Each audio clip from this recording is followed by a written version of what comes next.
Good afternoon. Today we are going to be reading through chapter 11 of Bram Stoker's Dracula.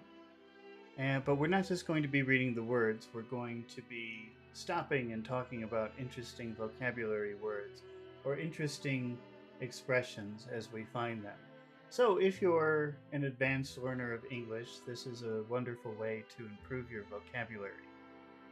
And we're doing this live. So if you're watching this live with me, then I encourage you to ask questions in the chat. What does this mean? What does that mean? I don't understand. Please explain it.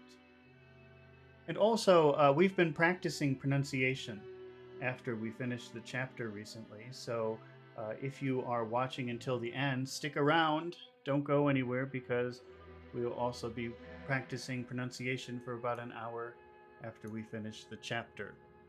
Well, let's change the music here. I've got the wrong music up.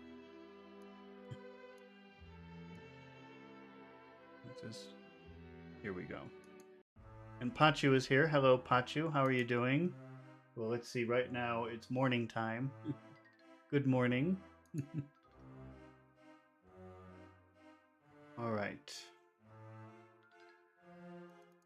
Let's get started with chapter 11. 12th of September. How good they all are to me. I quite love that dear Dr. Van Helsing. I wonder why he was so anxious about these flowers.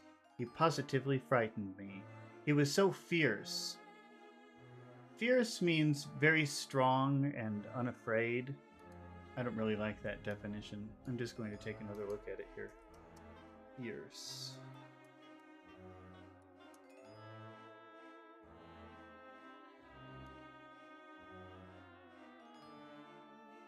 Aggressive or violent. You see, that's what chat. Intense, extreme, passionate, determined, stylish, confident. It has a lot of different ways that you can use it. What did I say? I said strong and unafraid. Very different, I guess. So I guess related. Aggressive, violent, intense, extreme. Intense. I think that's how people use it mostly. Something like intense. Yeah, I can see why you would say... You could say, for example, like a fierce dog. That would be a scary dog. Aggressive or violent. But that's not what I was thinking when I first saw the word. I was thinking more of the confident or intense sort of fierce. But I guess there are several ways you could use it. All right. I quite love that Dr. Van Helsing. I wonder why he was so anxious about these flowers. He positively frightened me. He was so fierce. And yet he must have been right, for I feel comfort from them already. Somehow, I do not dread being alone tonight. So we've talked about that word dread several times, and it means being afraid of what's going to happen in the future. So she's saying, I do not dread tonight. I'm not afraid of tonight. I do not dread being alone tonight, and I can go to sleep without fear. I shall not mind any flapping outside the window. So flapping is the movement of a bird's wings. And, there's been a bat. I don't know if she knows this, but there's been a bat coming to visit her outside of her window. So she hears the flapping of the bat's wings.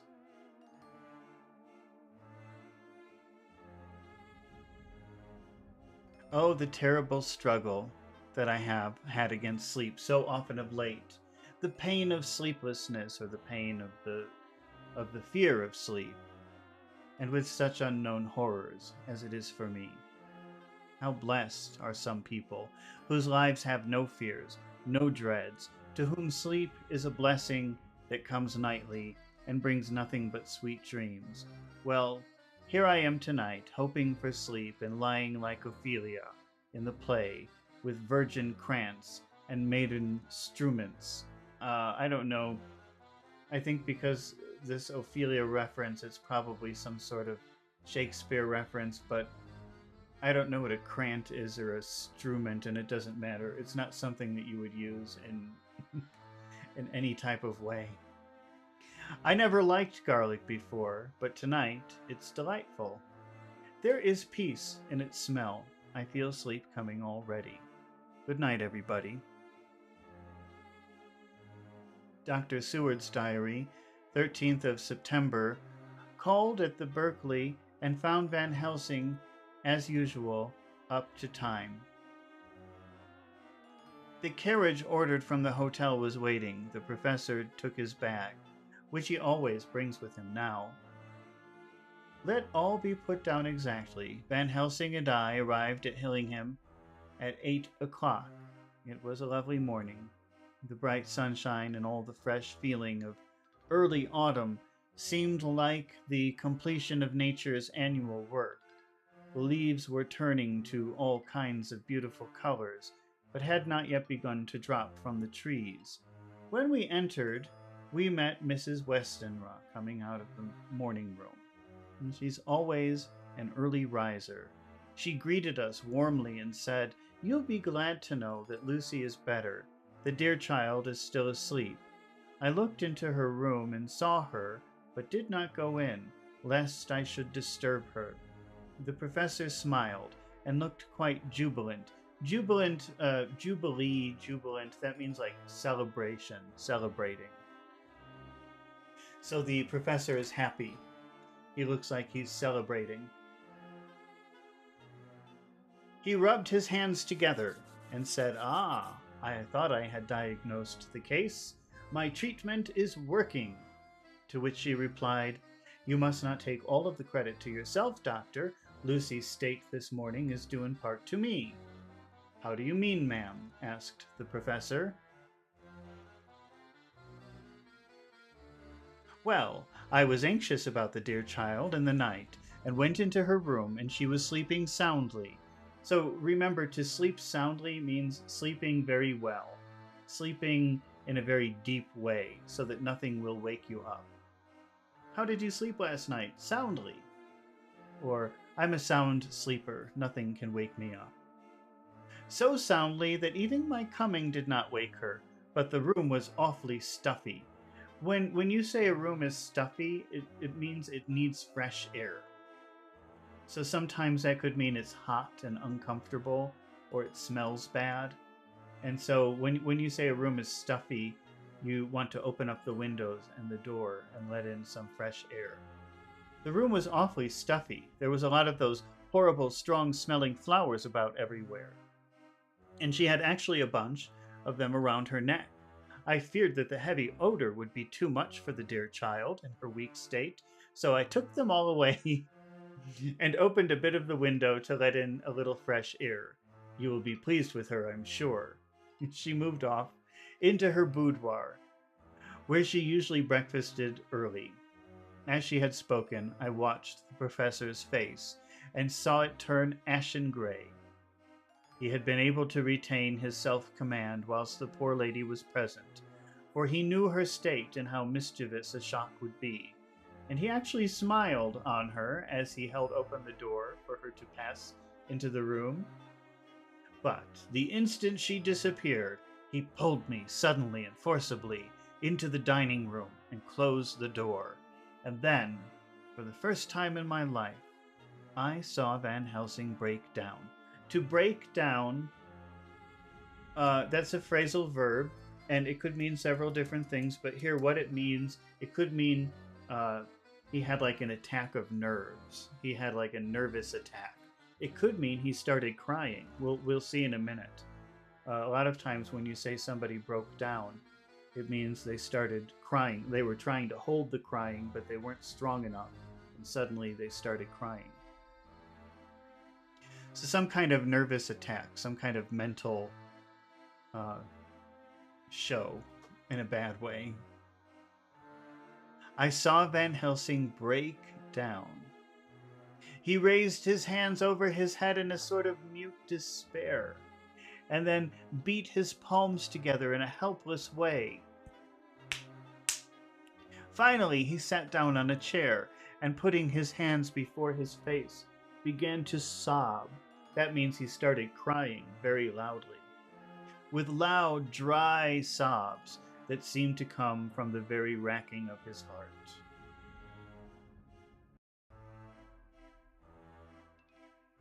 Then he raised his arms again, as though appealing to the whole universe. God, God, God, he said, what have we done? What has this poor thing done, that we are so sore beset? Is there fate amongst us still, sent down from the pagan world of old, that such things must be, and in such a way?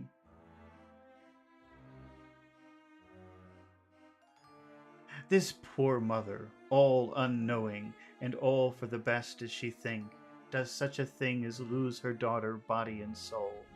And we must not tell her. We must not even warn her, or she die, and then both die. Oh, how are we beset! How are all the powers of devils against us? Suddenly he jumped to his feet. Come, he said. Come, we must see and act. Devils or no devils, or all the devils at once, it matters not. We must fight him all the same. And he went to the hall door for his bag, and together we went up to Lucy's room. Once again, I drew up the blind, whilst Van Helsing went towards the bed, and this time he did not start as he looked at the poor face with the same awful waxen pallor as before. He wore a look of stern sadness and infinite pity. As I expected, he murmured, with that hissing inspiration of his. Remember, hiss is like the sound of a snake, or an angry cat.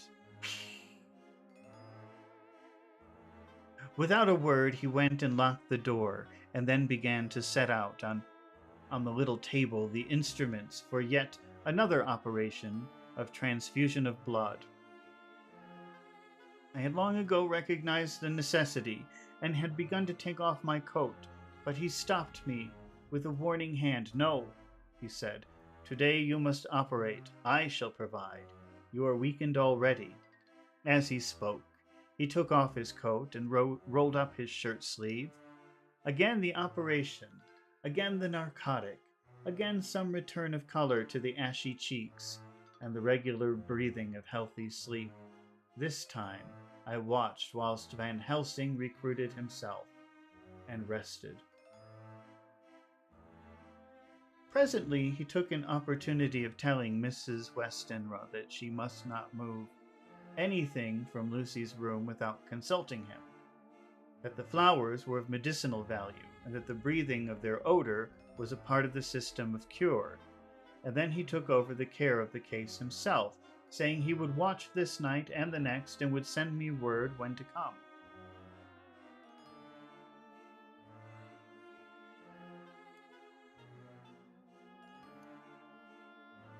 After another hour, Lucy waked from her sleep, fresh and bright, seemingly not much the worse for her terrible ordeal. An ordeal is a difficult situation that you pass through, or that you're passing through.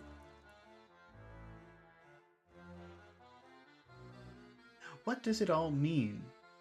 I'm beginning to wonder if my long habit of life amongst the insane is beginning to tell upon my own brain. Lucy Westenra's Diary, 17th of September. 4 days and nights of peace. I'm getting so strong again that I hardly know myself. It is as if I had passed through some long nightmare, and had just awakened to see the beautiful sunshine and feel the fresh air of the morning around me. I have a dim half-remembrance of long, anxious times of waiting and fearing, darkness in which there was not even the pain of hope to make present distress more poignant. Poignant, let's define that word.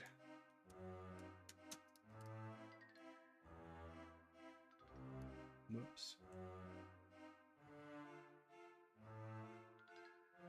Evoking deep emotion. How did they use it here? Let's see. In which there was not even the pain of hope to make present distress more poignant. Wait, I think we have to read more to get that meaning.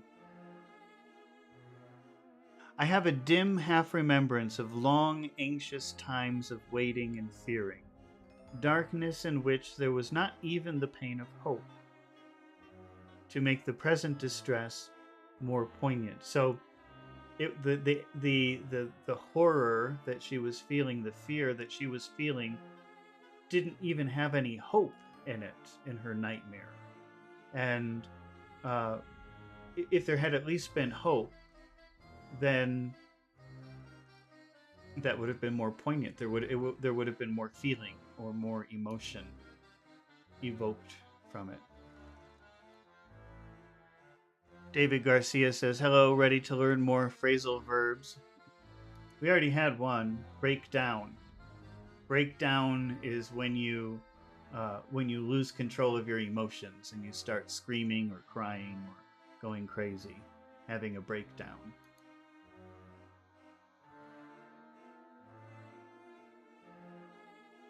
And then long spells of oblivion. So, we've talked about this word spell several times now. And, you probably know spell like, how do you spell cat? C-A-T. So if you know that word, you probably know it from that. But it can also mean a period of time. And that's how it's being used here. Long spells, long periods of time. Where was it?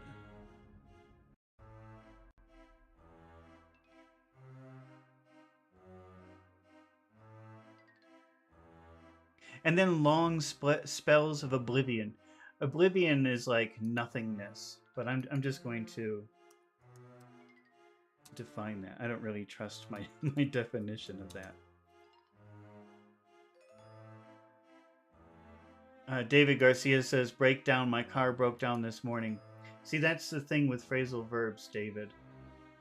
They usually mean more than one thing. And so, break down.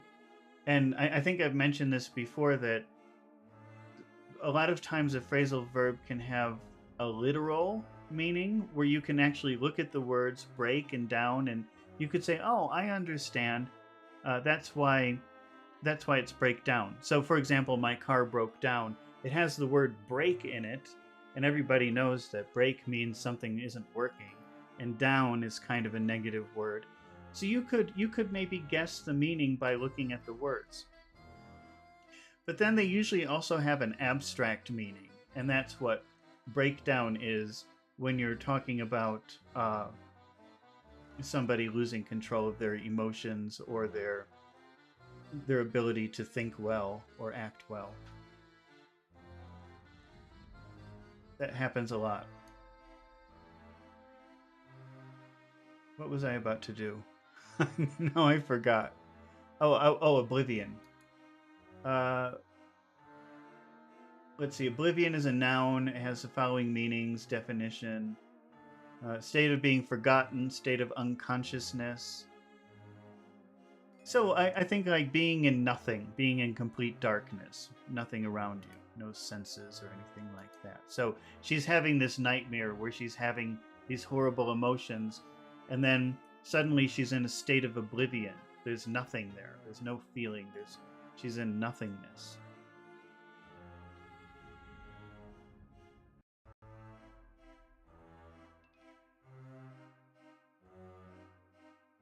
And then long spells of oblivion and the rising back to life, as a diver coming up through a great press of water.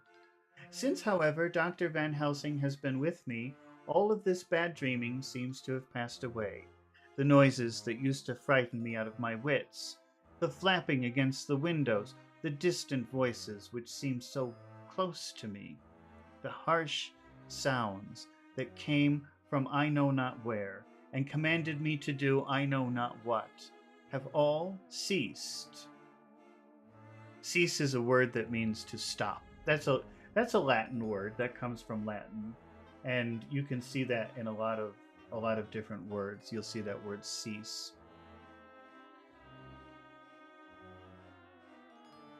I go to bed now without any fear of sleep. I do not even try to keep awake. I've grown quite fond of the garlic.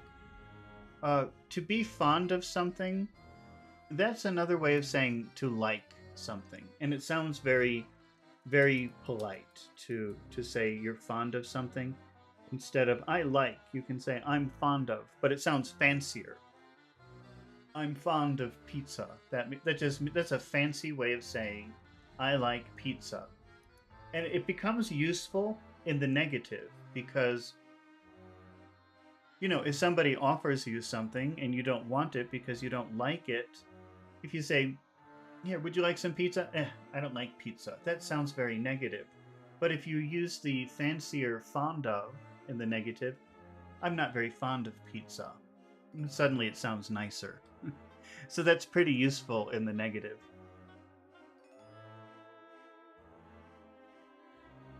So I've grown quite fond of the garlic.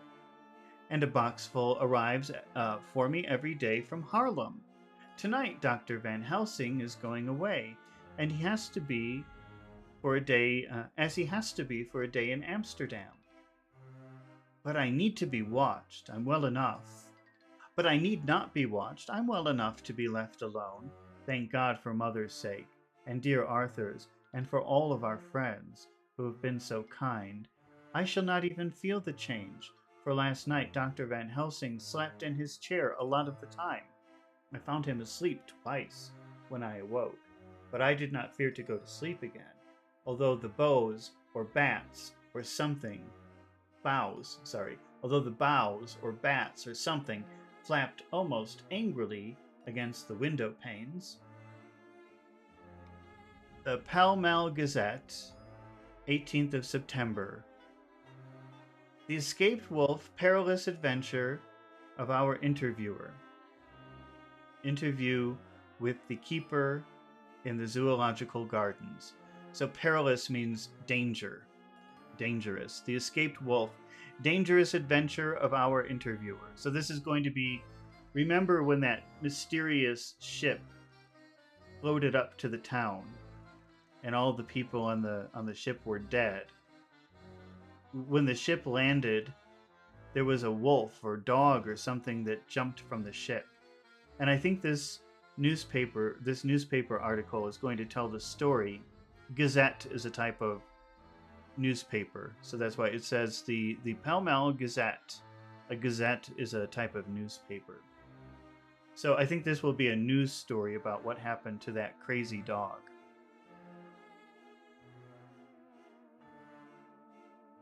After many inquiries and almost as many refusals, and perpetually using the words Pall Mall Gazette as a sort of talisman, I managed to find the keeper of the section of the zoological gardens in which the wolf department is included. Oh, maybe this is something different. This is a wolf escaping from a zoo. Never mind. Thomas Builder lives in one of the cottages in the enclosure behind the elephant house, and was just sitting down to his tea when I found him. Thomas and his wife are hospitable folk, elderly and without children, and if the specimen I enjoyed of their hospitality, specimen means like example, if the example I enjoyed of their hospitality be of the average kind, their lives must be pretty comfortable. The keeper would not enter on what he called business until the supper was over, and we were all satisfied, and then the table was cleared, and he had lit his pipe, and he said, "Now, sir, you can go on and arsk me what you want. You'll excuse me refusing to talk to professional subjects afore meals. I gives the wolves and the jackals and hyenas and all our section their tea afore I begins to ask them questions." Okay, so again, this is like some kind of regional way of talking, so it could be pretty complicated to understand. But he's just saying, you have to excuse me for insisting that we have food before I let you ask me questions. This is the zookeeper who takes care of all the dog-like animals, and he says, I always feed the dogs before I ask them questions. How do you mean, ask them questions? I queried, wishful to get him into a talkative humor. Do you remember we were talking about inquisitive or something like that the other day, and we were talking about that root like ke or something like that. In English, all of the question words start with wh: what, when, where, why, except for how. But in Latin languages, all of the question words start with qu, and so that's how you can know, or que or qu vowel. So that's how you know what the word could mean, is because of that qu. You've got questions, so that's things that you ask, right? And then you've got queried, and that means to make questions. So he says, how do you mean ask them questions? I queried, wishful to get him into a talkative humor. It didn't of them over at the ed of the pole is one way. What? Itten them over the ed with a pole is one way. Okay, so he's saying one way to get them to do what you want is to hit them over the head with a pole. Scratching of their ears in another. So, and he's saying, but another way that you can get them to get what you want is to scratch their ears. When gent says it is flush, wants a bit of show off to their gals, I don't such mind the fust. The itten, when gent says is flush, wants a bit of a show off to their gals, I don't so much mind the fust. The itten of the pole part afore I chuck some their dinner. I don't understand why he's saying he hits them with a pole. But he says that he doesn't mind hitting them with a pole before he throws them the dinner. Let's see. But I waits till they're at their sherry and coffee, so to speak, afore I tries on with the ear scratching, mind you. He added philosophically. Oh, I think he's saying that if nobody's around, he'll do the first one. If nobody's around, he'll hit them and then he'll feed them. But if people are around or he's trying to be nice, then he does it the other way. I think. I don't know. I don't really understand what he's saying, to be honest. He added philosophically, there's a deal of the same nature in us as in them there animals. Here's you a comin' and arskin' me questions about my business. And I that gump-like, that only for your bloomin' arf quid, I'd a seen you blowed first for I'd answer. Not even when you asked me sarcastic-like if I'd like you to ask the superintendent if you might ask me questions. Without offense, did I tell you to go to L? You did? Wait a minute. So let me try to translate this. Here's you coming and asking me questions about my business, and I that gump-like, I don't know what that means, that only for your bloomin' arfa quid, I'd a seen you blowed. So he offered him money to ask questions, and I don't know about this blowed fust for I'd answer. Seen you blowed fust for I'd answer. I don't know what that means. Not even when you asked me sarcastic like if I'd like you to ask the superintendent if you ask me questions. I think he was offended because he was thinking, oh, should I first go to your boss and ask if it's okay to talk to you? Without offense, did I tell you to go to L? Did I tell you to go to hell? And he says, you did tell me to go to hell. And when you said you'd report me for using obscene language, that was itting me over the ed. Oh.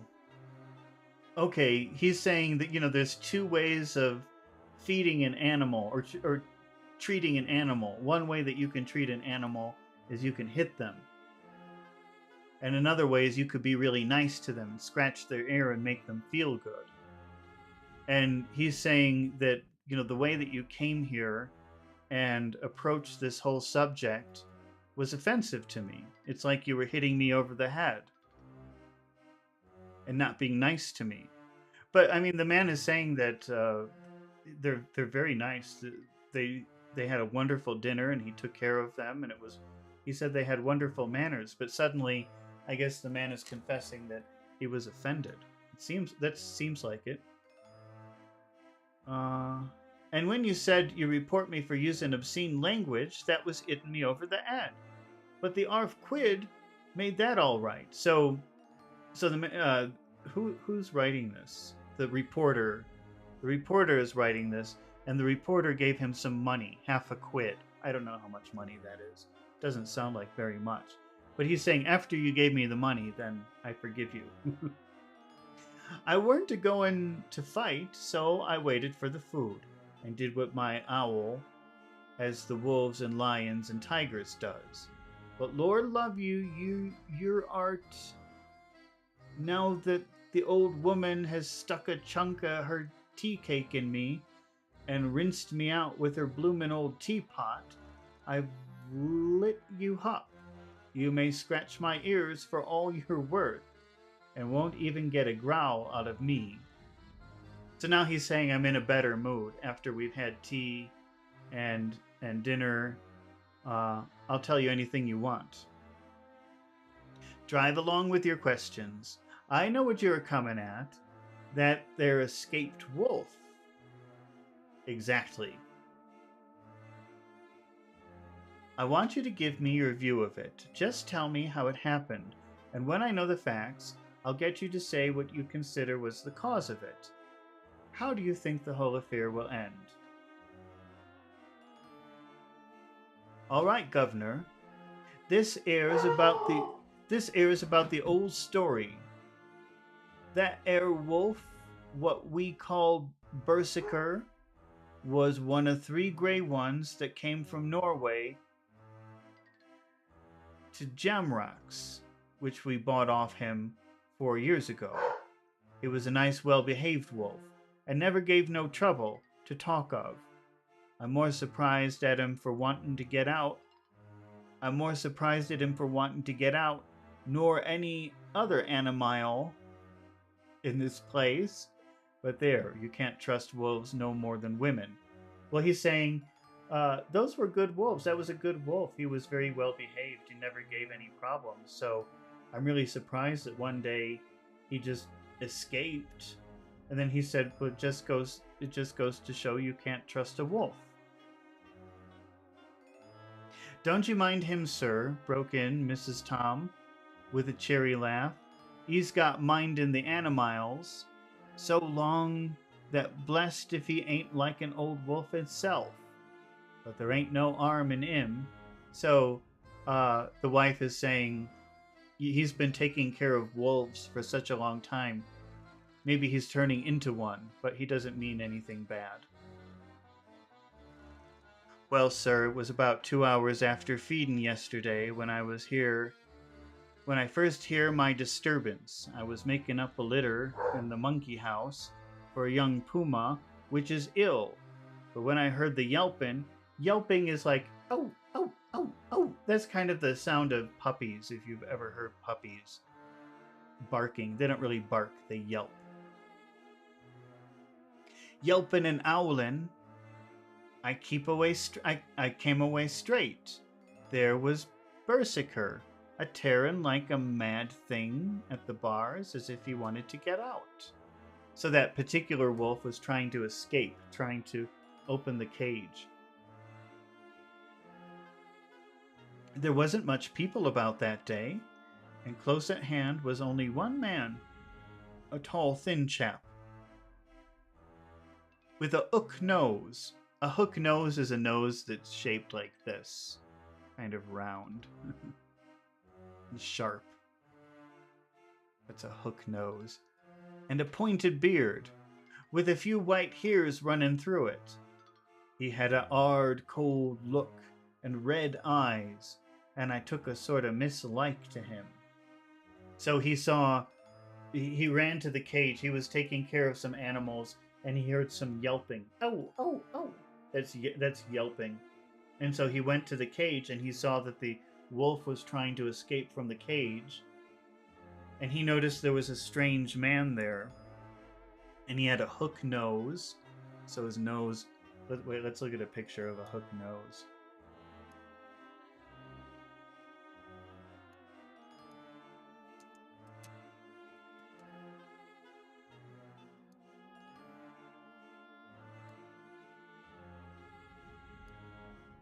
Okay, this is a good example of a hook nose. That's a hook nose. So it's a nose that goes like that. So the wolf was acting very strange, very violent, trying to escape from the cage. And there was nobody else around except for this mysterious man with a white beard and a hook nose and red eyes. And he didn't like him. This man made him feel very uncomfortable.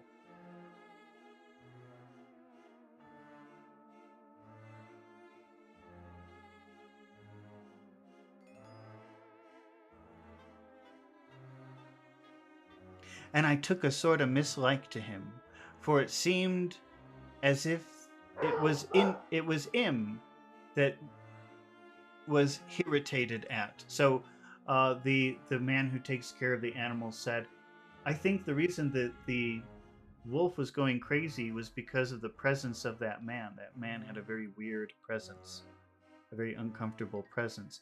He had white gloves, he had white kid gloves on his hands, and he pointed out the animals to me and says, Keeper, these wolves seem upset at something. Maybe it's you, says I, for I did not like the airs he give himself. Airs means like I think in modern English, you would say the vibes. I didn't like his vibes, if you've ever heard that word. So like his presence, the energy that he was giving. So he says, I think that these wolves are afraid of something. And the keeper says, I think it's you, because he didn't like his bad vibes. For I did not like the airs as he give himself. He didn't get angry, as I hoped he would. So the animal keeper was hoping to make him angry, but he didn't get angry. But he smiled a kind of insolent smile, with a mouth full of white, sharp teeth. Oh no, they wouldn't like me, he says. Oh yes, they would, says I, imitating him. They always like a bone or two to clean their teeth on about tea time, which you has a bag full. So he says they wouldn't like me, like they wouldn't like to eat me, and the keeper says yes they would. They always like to eat bones before they have their dinner, and you have a whole bag full. Your body is full of bones. The keeper's very rude. Well, it was an odd thing, but when the animals see us talking as they lay down, and when I went over to Berserker, he let me stroke his ears. Stroking is this. He let me stroke his ears, same as ever. That there man come over and blessed, but he didn't put in his hand and stroke the old wolf's ear too. So the mysterious man comes over and he starts doing that to the wolf, and the wolf lets him, which is very surprising to the keeper. Take care, says I. Berserker is quick. Never mind, I'm used to them. I'm used to them. That means I'm used to them. Are you in the business yourself? I says, taking off my hat for a man what trades in wolves. Ensterer is a good friend to keepers. I don't know what that word is supposed to be. Ensterer. Who knows? Gnome, he says, not exactly in the business, but I have made pets of several. And with this, he lifts his hat as polite as a lord. So and he says, I'm not a wolf keeper. That's not my profession. I don't take care of wolves, but I have kept several as pets. And then he lifts his hat in a very polite way, like he's a lord, and walks away. Old Berserker kept a looking after him till he was out of sight, and went and lay down in a corner, and wouldn't come out of the old evening. Well, last night, so soon as the moon was up, the wolves here all began howling. So last night, when the moon came up, all the wolves started howling. Ow! That's howling. There weren't nothing for them to owl at. So there was no reason for them to howl. There weren't no one near except someone that was evidently a callin', a dog somewheres out back of the gardings in the park road. Once or twice I went out to see that all was all right, and it was, and then the owlin' stopped just before 12 o'clock. I just took a look round me after turning in. To turn in means to go to bed. So, oh, it's late. I think I'm going to turn in. That means I think I'm going to bed. So he went and did one last look to see what the wolves were howling at before turning in, before going to bed. Bust me! But when I come outside to old Berserker's cage, I see the rails broken and twisted about and the cage empty. And that's all I know for certain. Did anyone else see anything? One of the gardeners was a comin' home about the time from Armony, when he sees a big gray dog coming out through the garden edges. At least, so he says. But I don't give much for it myself. For if he did, he never said a word about it to his missus when he got home.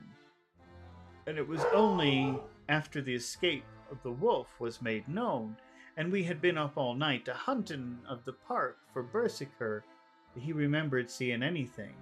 My own belief was that the Armony ad got into his head. I don't know what. I guess that word is harmony, which has to do with music. Maybe he went to go see a concert or something like that. I'm not sure what that is. Let's see. I'll ask ChatGPT.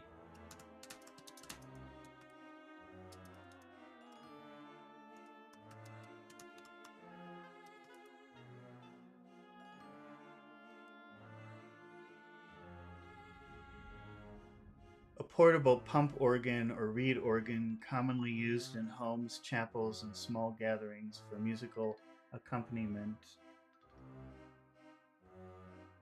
That still doesn't make sense, but maybe it's like a little concert or a little musical show or something. Now, Mr. Builder, can you account in any way for the escape of the wolf? Well, sir, he said with a suspicious sort of modesty, I think I can. But I don't know as how you'd be satisfied with the theory. Certainly I shall if a man like you, who knows the animals from experience, can't hazard a good guess, at any rate. Who is even to try? Well then, sir, I accounts for it this way. It seems to me that there wolf escaped, simply because he wanted to get out.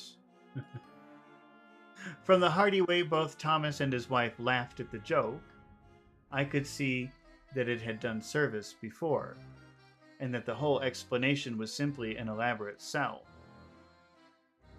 I couldn't cope in badinage with the worthy Thomas, but I don't know what that word is, badinage. That sounds like a French word, but let's see.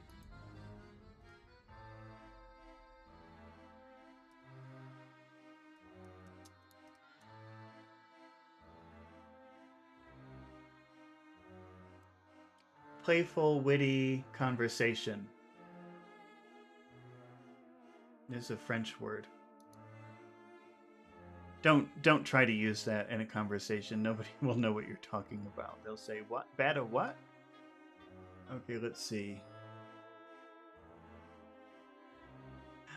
I couldn't cope in badinage with the worthy Mr. Thomas. So I couldn't match his wonderful conversation, his sense of humor. But I thought I knew surer way to his heart, so I said, now, Mr. Builder, we'll consider that the first half sovereign worked off, and this brother of his is waiting to be claimed when you've told me what you think will happen. So he's offering him more money.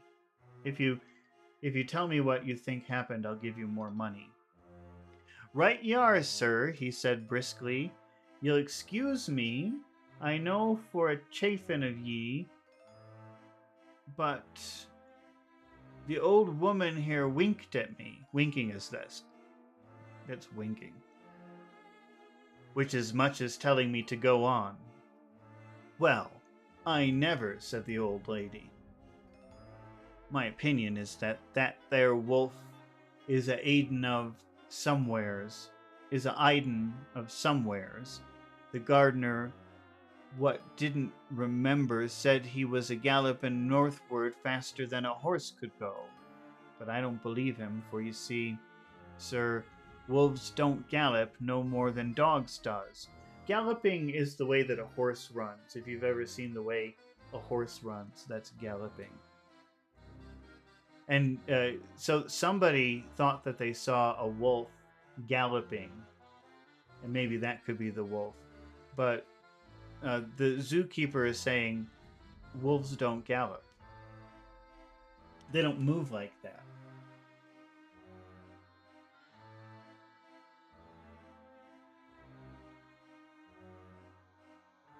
They not being built that way.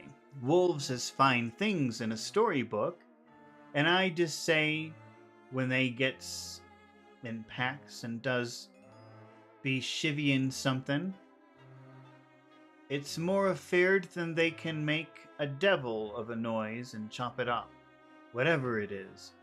But Lord bless you, in real life the wolf is only a low creature, not half so clever or bold as a good dog, and not half a quarter so much fight in him. This one ain't been used to fightin', or even to providin' for hisself, and more like he's somewhere around the park a-hidin' and a-shiverin'. Shivering is when you're cold or scared and you shake. You make little shakes. So he's saying, this wolf, wolves may be scary, or, there are a lot of stories about wolves and how dangerous they are, but actually, unless they're in a big group where they could be extremely scary, if they're alone, they're not really that bad. And he's saying, but this wolf in particular has always lived in the zoo, and he's not used to taking care of himself. Why would he leave? Where could he go? He wouldn't know what to do. So he must be very close by somewhere, hiding and scared.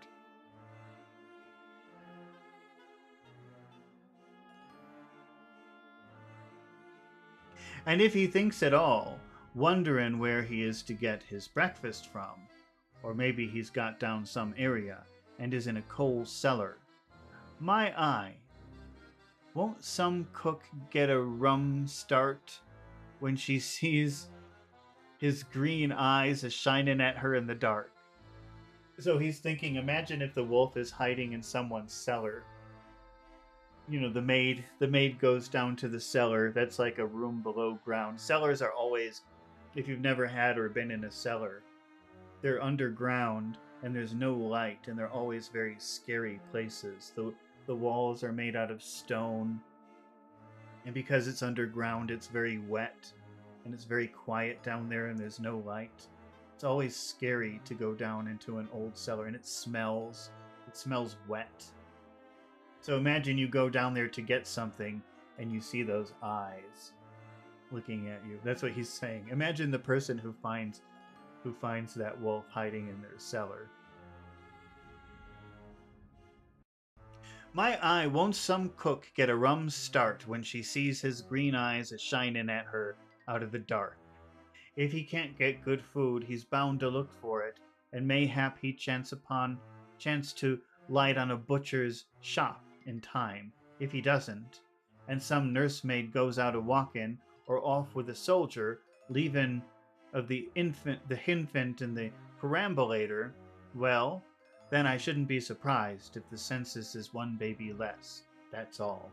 So he's saying the wolf is going to have to find food somewhere, and if he doesn't find any food, then just think about the nanny who leaves the baby alone in the stroller for a moment while she's talking to her boyfriend, and he's saying there'll be one less baby in the world.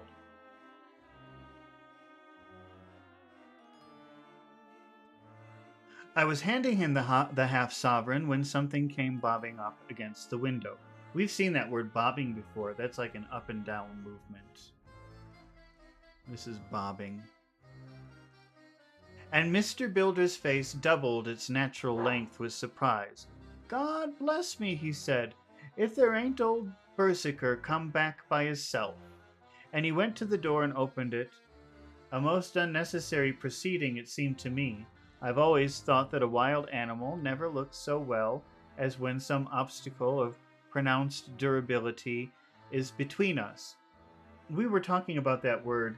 I think yesterday we were talking about the word endurance, and I was saying that word dur means something strong. So to have endurance means to survive through time in a strong way. If something is durable, it can last for a very long time. And here, what was the word? Durability. So the reporter is saying, well, I don't know why he's opening the door. I always prefer something very durable between me and an animal, something very strong. A personal experience has intensified rather than diminished this idea. So in the past, he had a very bad experience with an animal, and now he always feels safer if there's something durable between him and an animal, something strong, like a door. After all, however, there's nothing like custom, for neither Builder nor his wife thought any more of the wolf than I should of a dog. The animal itself was peaceful and well-behaved, as that father of all picture wolves, Red Riding Hood's quondam friend. Quondam. What does that mean? Now, it should be some kind of question word since it has that quo, which I think probably means who. But let's see, quondam.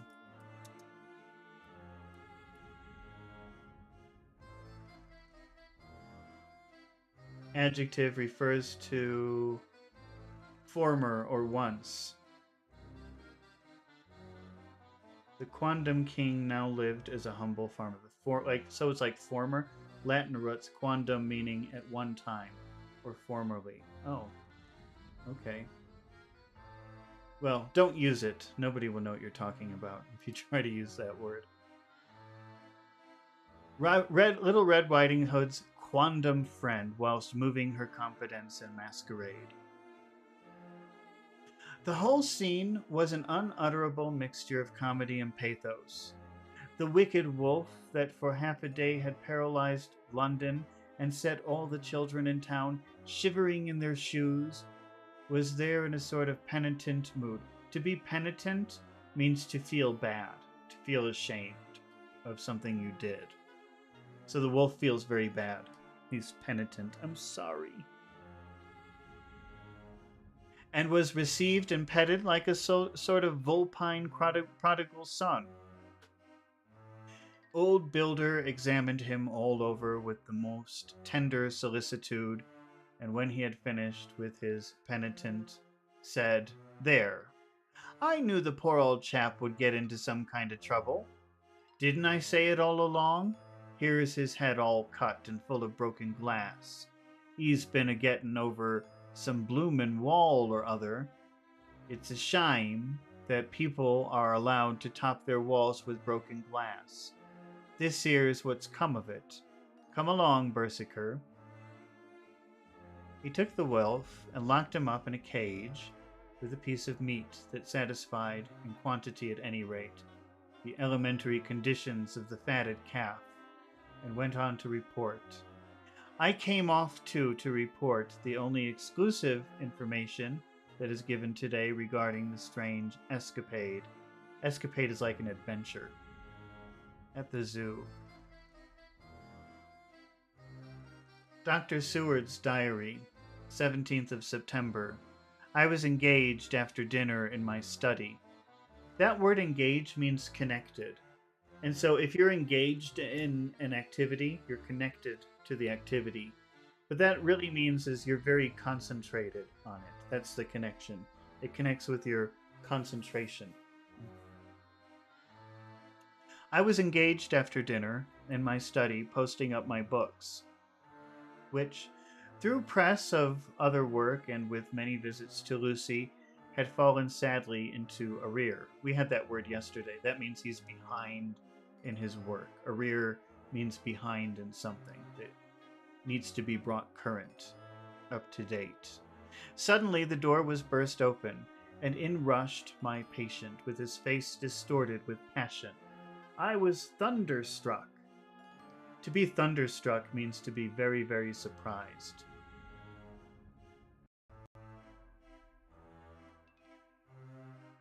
For such a thing as a patient getting out of his own accord into the superintendent's studies is almost unknown.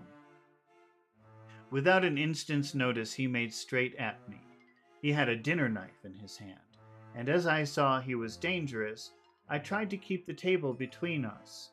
He was too quick and too strong for me, however, for before I could get my balance, he had struck at me and cut my left wrist rather severely. Before he could strike again, however, I got in my right hand, and he was sprawling on his back on the floor. I got in my right hand. That means I punched him.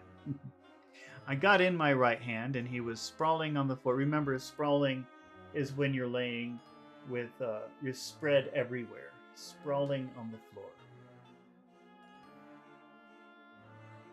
My wrist bled freely, and quite a little pool trickled onto the carpet. When I saw that my friend was not intent on further effort, and occupied myself binding up my wrist, keeping a wary eye. Wary means tired. I think here it kind of means like tired and suspicious. Wearied eye on the prostrate figure all the time. When the attendants rushed in, and we turned our attention to him, his employment positively sickened me. He was lying on his belly. Belly is kind of a funny word for your stomach. So his stomach was touching the floor. So he wasn't on his back. He was lying like this, front, facing the floor. He was lying on his belly, on the floor, licking up, like a dog, the blood which had fallen from my wounded wrist. He was easily secured, and to my surprise, when the attendants quite placidly, that means peacefully, simply repeating over and over again, "The blood is the life. The blood is the life. I cannot afford to lose blood just at present. I've lost too much of late for my physical good." And then the prolonged strain of Lucy's illness and its horrible phases. Phases are stages. Is telling on me, and I'm overexcited and weary. Weary means tired. And I need to rest. Happily, Van Helsing has not summoned me. When you summon someone, you are requesting that they come to see you. They come to visit you. So he's saying, I'm happy that Van Helsing has not requested to see me. I'm happy Van Helsing has not summoned me. So I need not forego my sleep. Tonight, I could not well do without it. Telegram, Van Helsing, Antwerp to Seward, Carfax. sent to Carfax, Sussex, as no county given, delivered late by 22 hours. So Van Helsing sent an email to the doctor. An email? What am I? Telegram. Oh my god. The Van Helsing sent a message to the doctor, but it was misdirected because he didn't put the name of the county. So this letter has arrived very late. 17th of September. When was this written? Where he said, "Oh, I'm so happy the doctor..." That's also 17th of September. Okay. Do not fail to be at Hillingham tonight. If not watching all the time, frequently visit and see that flowers are as placed. Very important. Do not fail. Shall be with you as soon as possible after arrival. Pachu says Sussex is the name of a place in England. Yes, but let's see. The town, I guess the town would be Carfax in Sussex. But no. Well, I'm not sure which. I guess the name of the town is Carfax, but maybe there's more than one Carfax. And because Van Helsing didn't put the name of the county, the letter was first sent to Sussex instead of wherever Carfax is. And then they said, oh, it must be the other Carfax. So the letter was delayed.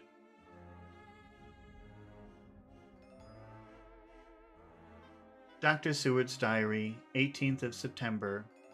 Just off the train to London. The arrival of Van Helsing's telegram filled me with dismay. Dismay means a lot of sadness. A whole night lost, and I know by bitter experience what may happen in a night. Of course, it is possible that all may be well, but what may have happened? Surely there is some horrible doom hanging over us, that every possible accident should thwart us in all we try to do. I shall take this cylinder with me, and then I can complete my entry on Lucy's phonograph. Memorandum left by Lucy Westenra, 17th night. I write this and leave it to be seen so that no one may by any chance get into trouble through me. This is an exact record of what took place tonight. I feel I'm dying of weakness. I have barely strength to write, but it must be done if I die in the doing. I went to bed as usual, taking care that the flowers were placed as Dr. Van Helsing directed, and soon fell asleep. I was waked by the flapping at the window. So remember, flapping is the movement, the sound, not just the sound, the movement of a bird's wings, which had begun after that sleepwalking on the cliff at Whitby, when Mina saved me, and which now I know so well. I was not afraid, but I did wish that Dr. Seward was in the next room, and Dr. Van Helsing said he would be, so that I might have called him. I tried to sleep, but I could not. Then there came to me the old fear of sleep, and I determined to keep awake. Perversely, sleep would try to come, then when I did not want it. We talked about that word perverse before. It kind of means when something should be good, but has been distorted into something bad. So when she didn't want to sleep, she felt very tired and couldn't stop. She couldn't prevent from sleeping. And in a way that's perverse because it's the reverse of what it should be. So as I feared to be alone, I opened my door and called out. Is there anybody there? There was no answer. I was afraid to wake Mother, and so closed my door again. And then outside in the shrubbery is bushes, outside in the bushes, I heard a sort of howl. Oh, that's a howl. Like a dog's, but more fierce, so more aggressive and deeper. And I went to the window and looked out, but could see nothing except a big bat, which had evidently been buffeting its wings against the window. Buffeting just means like hitting. So I went back to bed again, but determined not to go to sleep. And presently the door opened, and Mother looked in. Seeing by my moving that I was not asleep, she came in and sat by me, and she said to me, even more sweetly and softly than her wont, "I was uneasy about you, darling, and came in to see that you were all right." I fear she might catch cold sitting there, and I asked her to come in and sleep with me. And she came into bed and lay down beside me, and she did not take off her dressing gown, for she said she would only stay a while and then go back to her own bed. And she lay there in my arms, and I in hers, and the flapping and buffeting came to the window again. She was startled and a little frightened, and cried out, "What is that?"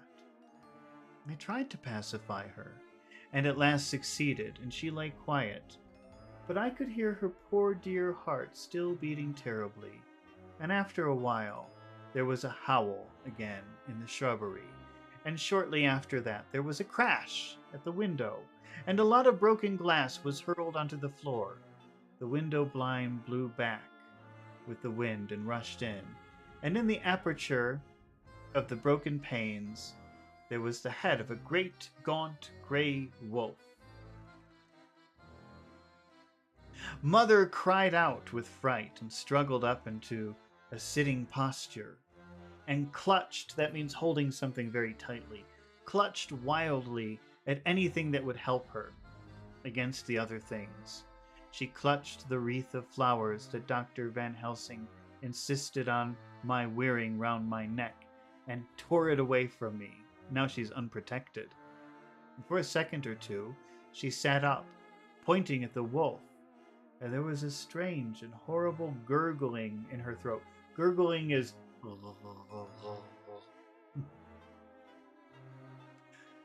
Then she fell over, as if struck with lightning, and her head hit my forehead and made me dizzy for a moment or two. The room and all seemed to spin around, and I kept my eyes fixed on the window.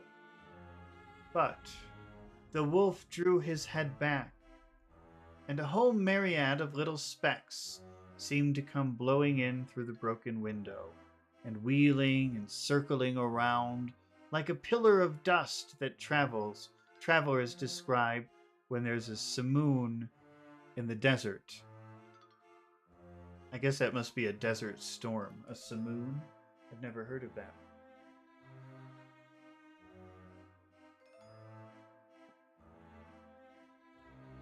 I tried to stir, so I tried to move, but there was some spell on me. And now we have spell being used a different way. That means like a magic power. There was some kind of magic power on me. And dear Mother's poor body, which seemed to grow cold already, for her dear heart had ceased to beat, weighed me down, and I remembered no more for a while.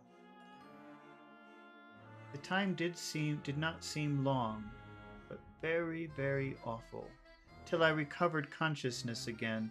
Somewhere near, a passing bell was tolling. The tolling bell, that's the sound of a bell. Ding, ding.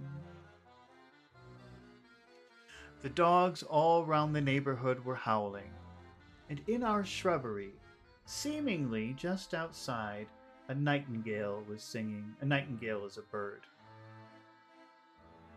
I was dazed and stupid with pain and terror and weakness, but the sound of the nightingale seemed like the voice of my dead mother come back to comfort me. The sound seemed to have awakened the maids, too, for I could hear their bare feet pattering outside my door. Pattering is...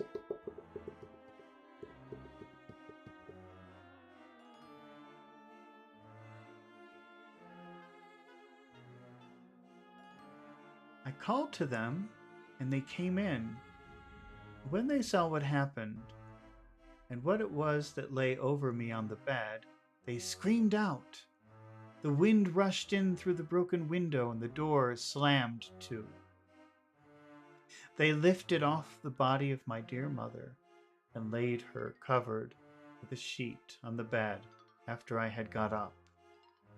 They were all so frightened and nervous that I directed them to go to the dining room and each have a glass of wine. The door flew open for an instant and closed again, and the maids shrieked. A shriek is a loud, high sound like that's a shriek. Pardon my shriek. Well, Pacho is asking about the word. Pacho, I don't know why that word "to" is there. That doesn't make any sense to me. But slam is when you close a door very hard.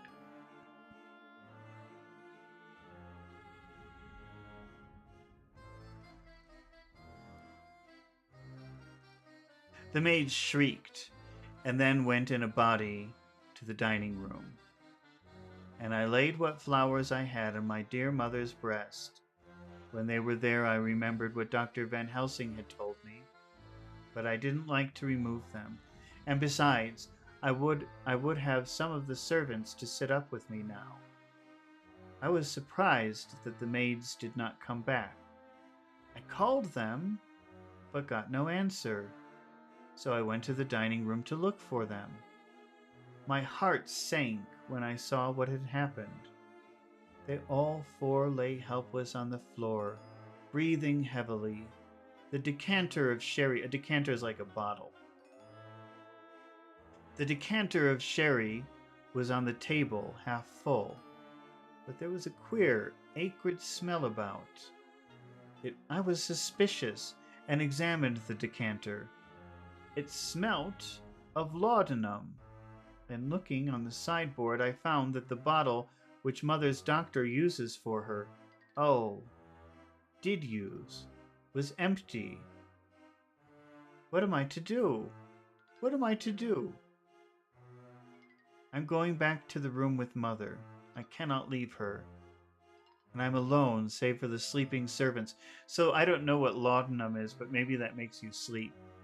So the maids were upset because of all the things that happened. And she said, go into the dining room and have some wine to calm down. But the maids, I guess, didn't realize which bottle was the wine and which bottle was the mother's medicine. And they accidentally drank the mother's medicine and fell asleep. So now she's all alone again with her dead mother in her room and these crazy things happening. I cannot leave her. I'm alone, save for the sleeping servants, who someone has drugged. Or maybe they didn't drink it by mistake. Maybe someone drugged them, gave that to them. Alone with the dead, I dare not go out, for I can hear the low howl of the wolf through the broken window. The air seems full of specks, floating and circling in the draught from the window, and the lights burn blue and dim. What am I to do? God shield me from harm this night. I shall hide this paper in my breast, where they shall find it when they come to lay me out. My dear mother gone. It's time that I go too. Goodbye, dear Arthur. If I should not survive this night, God keep you, dear, and God help me. Okay, well, that was the end of chapter 11. Things are getting interesting. We're pretty much halfway through the book now, so that's good. All right, so Pachu, would you like to practice a little bit today, maybe for an hour? If Pachu says yes, then we will practice some pronunciation and maybe practice some of the vocabulary words that we talked about while reading chapter 10, or 11, sorry. It's chapter 11. Okay, so Pachu says that he wants to practice. All right, I'm going to take a 1-minute break, and then when I return, we're going to stay on this. We're going to keep the video live, but I'm going to join Pachu on Discord, and then we're going to practice pronunciation and some of the vocabulary words that we've talked about today. So if that interests you, don't go anywhere. I'll be right back.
Okay, I'm back. Let me turn off the music. And let's see. I've got a little list here of words. I think. All right, let's try these.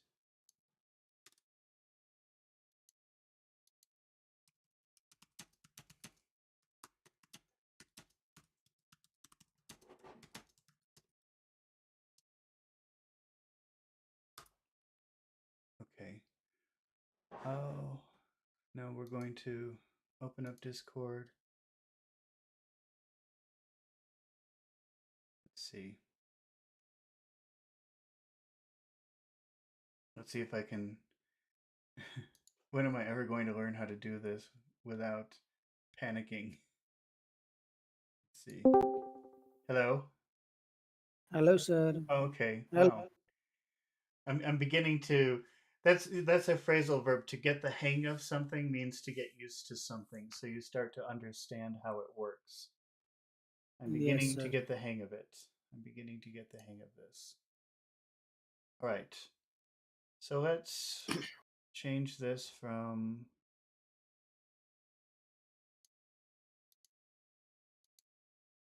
this document to this document. Okay. All right. I think we've got everything ready. And a 9-volt is joined. 9-volt fan has joined us on Discord. He's saying hello. Okay. Pachu, can you can you see the list? Do you see the list that I have here? Yes, sir. Yes. Okay. What is the first word? Is it Pierce? Fierce. Okay. Can you say that again? Pierce. Fierce. Fierce. Pierce. Yeah. Okay. You have to actually be very careful because there are two words. I'm going to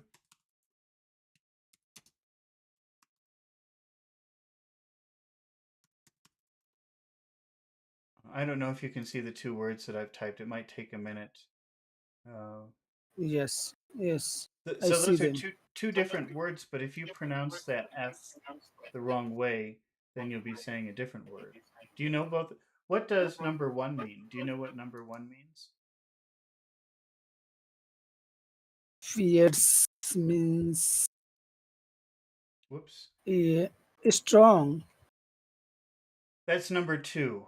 That's number two. But do you know number? Oh, my mouse is acting weird. Do you know number one? Uh, pierce. Pierce means yes. Pierce means penetrate. Penetrate. Penetrate. Yeah, it does. Okay. So you have to be careful because just pronouncing that one sound in the beginning the wrong way, it would be a different word. Okay. Can you Okay. read the sentence that we have written up here? Okay. The pierce was the pierce wind knocked down several times. Hmm. Sorry, several trees. If you listen to the way that I say that word, fierce, if I say it very slowly, how many sounds do you hear? Fierce, fierce. How many sounds in there? Two. What are the two sounds? Ear. Ear. Yeah, ear, ear, fierce, ear, fierce. Ear. The fierce wind. The fierce wind. What do you think about that word wind? Is that a big sound or a little sound? The wind is wind is wind. You think that's big or Fierce small? wind is a small wind. Wind. Maybe. It's hard to tell. That's hard to tell actually which one that is. Okay, I guess it doesn't matter. If it's so hard to know, then I guess it doesn't matter. Okay. How about knocked? Knocked. Knocked. What do you think Yes. about that one? Yeah. It's a long knocked. Knocked. Yeah, I'm not sure. It's a hard one. Knocked down. No. The fierce wind knocked down. I guess we'll make it big. Let's make it big. And how about down? Down. Yeah, Down. it's a small. Small Down. Really? down. Down. Down. Down. Ow. Ow. Down. No, down.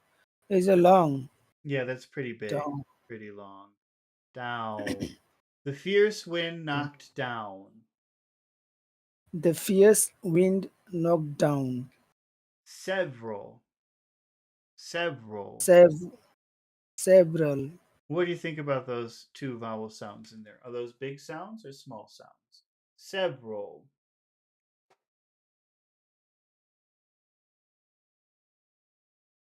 several several. The short several.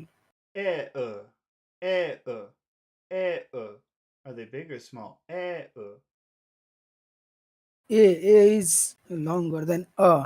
Uh-huh. How do you say it? Several. Several. Several. Several. Several Several. trees. Several trees. Several, several trees. The fierce wind knocked down several trees. The fierce wind knocked down several trees. Trees. Trees. The fierce wind knocked down several trees. The fierce wind knocked down several trees. Okay, how would you make a yes/no question with that sentence? Did the fierce wind knock down several trees? Okay. Can you say that again? Did the fierce wind knock down several trees? Okay, did the fierce wind knock down several trees? Okay. All right, so we'll say that fierce means strong or aggressive. Yeah. And What and how would you answer no to that question? No, no, the fears didn't knock down. Yeah, Knock down. When you say knock down, you have to use an object. knock down the trees. Okay, that would be okay. You could say knock down the trees if you want, but you have to say something. You must put some kind of object there. No, the fierce wind didn't knock down the trees. Can you say that again? The fears didn't knock down the trees. The fierce wind. The fierce wind. Oh, the fierce wind didn't um, knock down the trees. Hmm. The fierce wind didn't knock down the trees. Okay. All right. Can you see Okay. the new sentence that I have written on the screen? Yes, yes. Oh, can you read it? What does it say? She broke down in tears after hearing the bad news. Okay. Means What does it mean? she cried Hmm. when she heard the bad news. Yeah. So breakdown. It could mean several things, but in this sentence, it means lose control of mind or feelings and go a little crazy. Crazy. Okay. Go a little crazy. Yeah, having a breakdown, that always sounds like you've gone a little bit crazy. All right. Okay. She broke. She broke. She broke. She, bro- she broke. So those are two vowels. We've got two vowel sounds. E o. E o. Are those E long, O big sounds, or are they little sounds? E O is long. Oh, okay. Listen to the way that I do it again. E o. E o. E o. Are E they both long? no. E is long. E O is E O E O o. E o. E o. Which one is long and O which one is short? O is long. E Okay. O How about O I? Is I long or short? E is short. E Okay. O E She O. broke. She broke.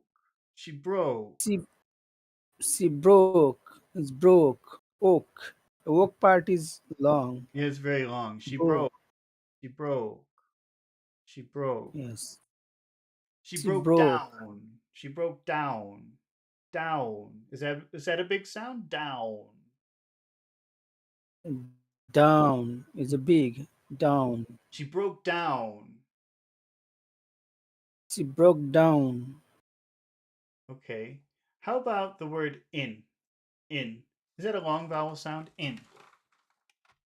Is a short. Is in. Is Okay. in. So can you say she broke down in? She broke down in. Oh, hello. Yes. Yes, sir. Okay. She She, she broke down in. she broke down in. Hmm. What about the next word? Tears. Tears. Tears. Tears. Is that a big sound? Is that a big vowel sound? Tears. Yes. Yes. Big. Okay. She broke down in tears. She broke down in tears. Hmm. Don't forget to whistle when you say she. She. Okay. She. She, She broke down in she, tears she broke down in tears after hearing. After hearing. After hearing. af- after hearing. What do you think about after? After. After. Yeah, is long and Okay. another is short. That's right. After. After. After. Yeah. What about Af- hearing? Hearing. Is that a big sound or a little sound? Hearing is a big sound. It's a big E. sound. Okay. She broke down after hearing. She broke down in tears after hearing. Okay, is it broke or is it broke? Which one? It's broke. Yeah, so you have to be careful. She broke down in tears She broke down in tears after hearing the. after hearing the After hearing the. How about the last two words? after Go ahead. it's a after hearing the Okay, and the next two words? it's a bad news. Bad news. What do you think about those vowel sounds? Are those big vowel sounds? Are they long or short? Bad news. It's bad is long. How about news? Is that also long? It's a news. Bad news. Yes, long So long? news. All right. She broke down in tears after hearing the bad news. She broke down in tears after hearing the bad news. Okay, don't forget to whistle when you say she. Okay. She. She, Mm-hmm. she, All right. How she many? broke down in tears. Go ahead. She broke down in tears after hearing the bad She news. broke down. Broke down. She broke down Mm-hmm. in tears after hearing the bad news. Okay. How many phrases do you think we could make this sentence into? How many separate phrases could you divide this into?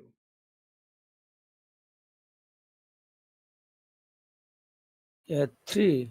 Okay, what are the three phrases? The, she broke down in tears Okay. after So hearing the bad news. which is the first phrase? After before after. Okay. And then what are the other two phrases? Yes, before the the bad news. Okay, right. So let's see. We've got our first phrase, which is she broke down in tears. Okay. Yeah, What do you think are the important words in that phrase? tears. Okay. Now, is this a time when you probably want to sound happy and friendly, or do you think this is kind of a serious thing? Yeah, the falling tone is serious. Okay. So we wouldn't want to say tears. We want to say tears. Tears. Okay. So Tears. but normally I think normally in an English sentence you would want to start high. Okay. So this would be like just stepping down to tears. Yeah, She broke yeah. down in tears. Okay. She broke down in tears. Okay. And what about in the next phrase? What would you say is the important word in that phrase? It's after hearing Which one is more important, do you think? After or hearing? after hearing. Hearing is the important word. Okay. And again, we're being pretty serious, right? So we don't want to use high friendly tones. We want to say this in a low way, right? Okay, so hearing. It's Hearing, hearing. It's hearing, hearing. yes, yes, yes. Yeah. Okay. Yeah. Try that. Okay, I like this style. Yeah, hearing. Hearing. Okay, but don't go Okay, up. Don't say hearing. Just let it stay low. Hearing. hearing, hearing. Hearing. Hmm. After hearing. hearing, after hearing, Hmm. hearing. Okay, but now make sure that you're making that a very long sound. Hearing. Okay, hearing, Hmm. hearing. Got to give it a lot of sound. She broke down in tears after hearing. She broke down in tears after hearing, Okay, hearing. and then so maybe we can start a little bit higher. She broke down in tears after hearing. She broke down in tears after hearing. Okay, is it tears or tears? Is hears, Tears. here. Just go down, don't go up at all. Tears. Okay, so here, here, Hearing. hearing, hearing. She she broke down in tears She broke down in tears after hearing. after hearing, Okay. hearing. Hearing. Okay. And then in the final phrase, the bad news, what do you think would be the most important word in that phrase? Which word would you like to emphasize? It's a bad. It's Okay. bad. Okay.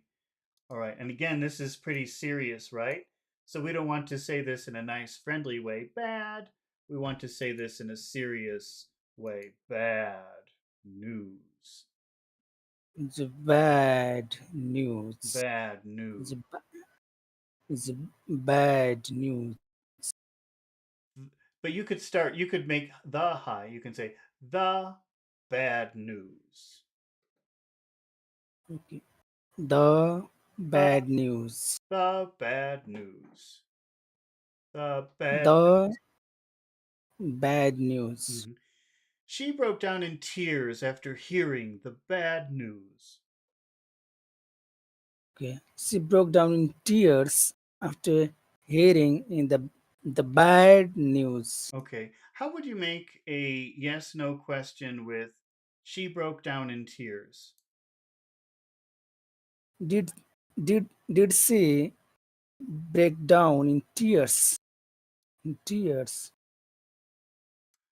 Uh huh. Can you say that again, please? Did she break down in tears? Okay. Don't forget to whistle when you say the word she. She, did she break down in tears Uh huh. Did she break down in tears after hearing the bad news? after hearing the bad news? Can you make the whole question? So, did she break down in tears after hearing the bad The news? bad news. Okay. And how would you answer no to that question? No, she didn't break down in tears after hearing the bad news. Okay. All right. So let's take a look at another vocabulary word from chapter 11 of Yes. Dracula, and that is the word ordeal. Do you remember? Do you remember that word? Probably not. But uh No, no. no, sir. That's a difficult Yes. situation. Okay. It's a pretty common word, actually, ordeal. That's a difficult situation. Can you read the example sentence that I have up here? Okay, sir. Climbing the mountain was an ordeal, but the view made it worthwhile. Do you understand that sentence? What does that mean? So, uh, climbing the mountain was an arduous or difficult work, Mm-hmm. but the view made uh, more valuable. Okay, so the view the view made it worth the time, worth the effort. Yeah. That's what worthwhile means. Worthwhile means worth the time. You spent a lot of time doing it, but it was a good thing. You're happy you did it. Okay. Okay. So we've Yes. got climbing, climbing, Climbing. What do you think of that vowel sound? Climb, Of climb. vowels. Yeah, it's a big climbing. Okay, so we've got two syllables.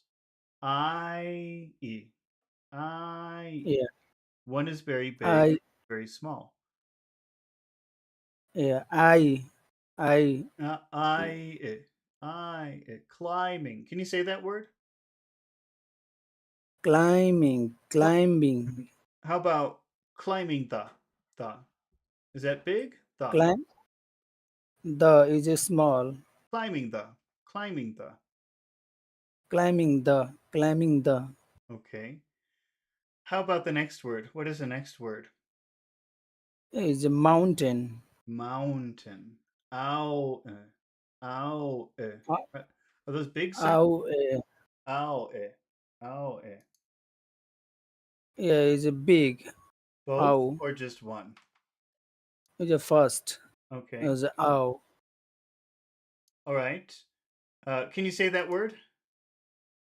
is a mountain. Mountain. Okay. Climbing the mountain. Climbing the mountain Climbing the mountain. Wasn't. Wasn't. Wasn't. is wasn't Uh-huh. Are those big sounds or little sounds? Wasn't. is a small. Is Y- wasn't. Yeah, they're both small. If you said those words alone, they would be big. Was. And. They, but in Yeah, the middle of a sentence, it becomes very small. Wasn't. Wasn't. is Wasn't. wasn't. Is wasn't. Climbing the mountain wasn't. Climbing the mountain wasn't. Okay. And now we have our vocabulary word. Can you say that word? Is a ordeal. Okay. Ordeal. Okay, ordeal. Eel. How many sounds in there? Eel. Eel. Ordeal.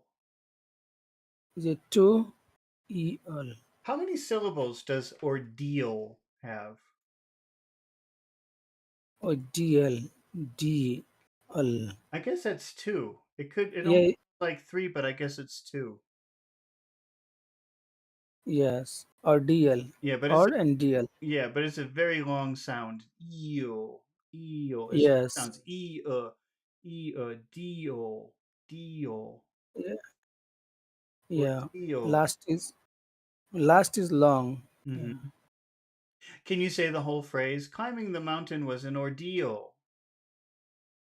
So climbing the mountain was an ordeal. Okay. And what are the next two words? Is a but the Patta, but the patta, patta. Are those big vowel sounds or little vowel sounds? Patta. is a but the is a small. Okay, they're both small. How about when we say the word view? Yeah, View. is a big Yeah, big that's big. View. How about view. how about made? Is that big? Yeah, it's a view made. Uh-huh. It's made. That's also big, right?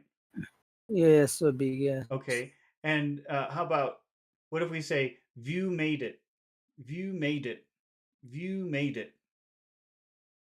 view made it. View made it.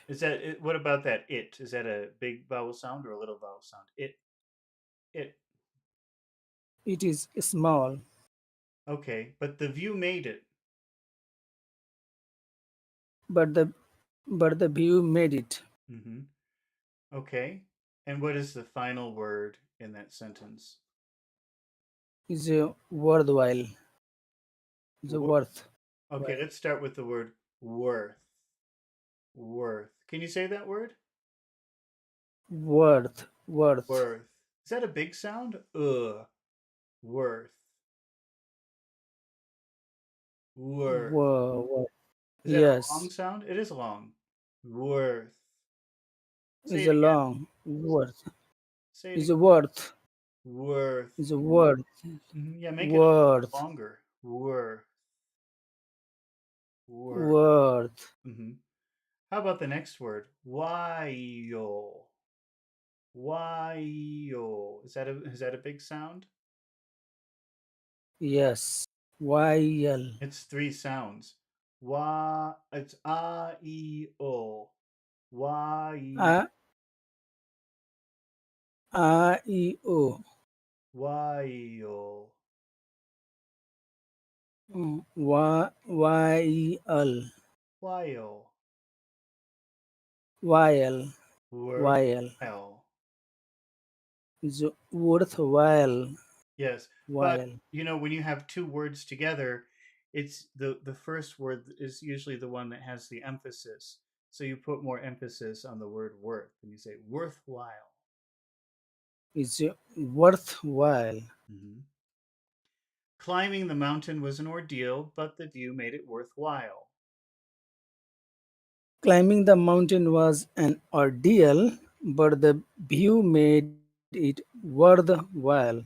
Okay, worthwhile. Is Okay. worthwhile. How many phrases do you think we could divide this sentence into?